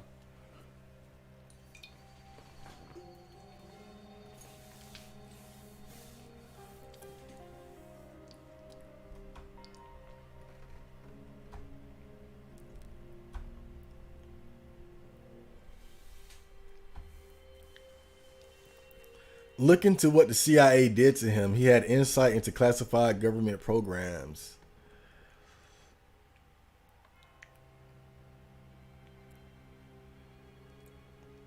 What about Fresh and Fit and those channels?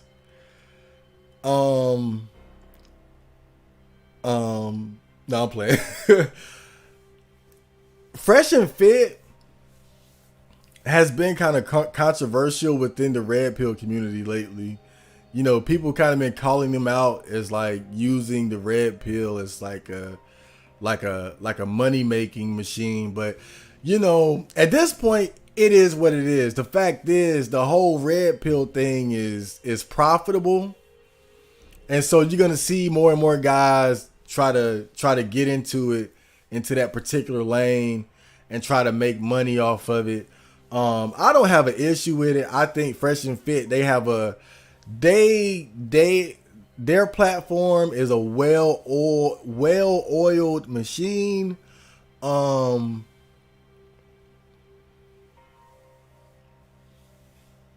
might not agree with everything they say, but I don't agree with everything anyone says, so I can't be upset with them over something like that. I think overall, they got a dope operation going on. They got a dope operation. It's just that I think that we're at the point now within like the manosphere, red pill, MGTOW space where it's become an opportunity for people to make money.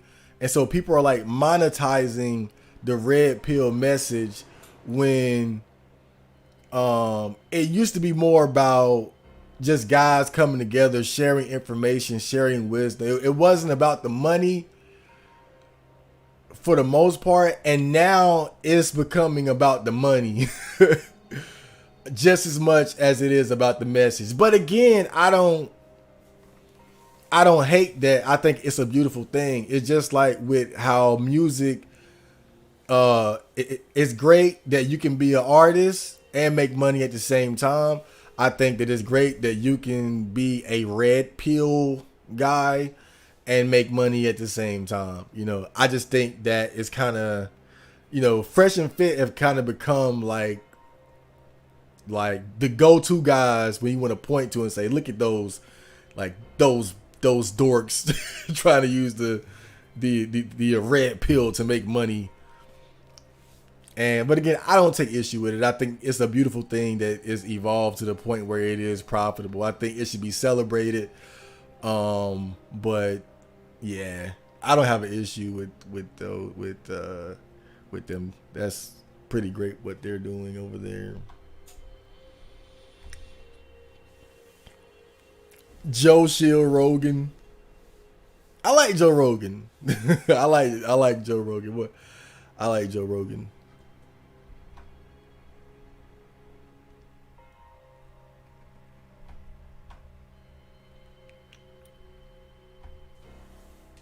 Base Marco, love you, man. Don't forget to check your email. I will. No, I'm playing. No, I've already seen the email. I just didn't open it. I was like, oh, I'll check that out when I'm willing to commit to following through. But I've seen it because I cleared out my email. Like, there's only, like, last time I checked, there's only 2 emails in my email account. It's yours, and I think, like, my latest, like, PayPal statement or something like that. So I know it's there. I intentionally didn't open it because I was like, when I open it, I got to deal with this nigga. So I was like, I'll just hold off until I'm ready to deal with this motherfucker.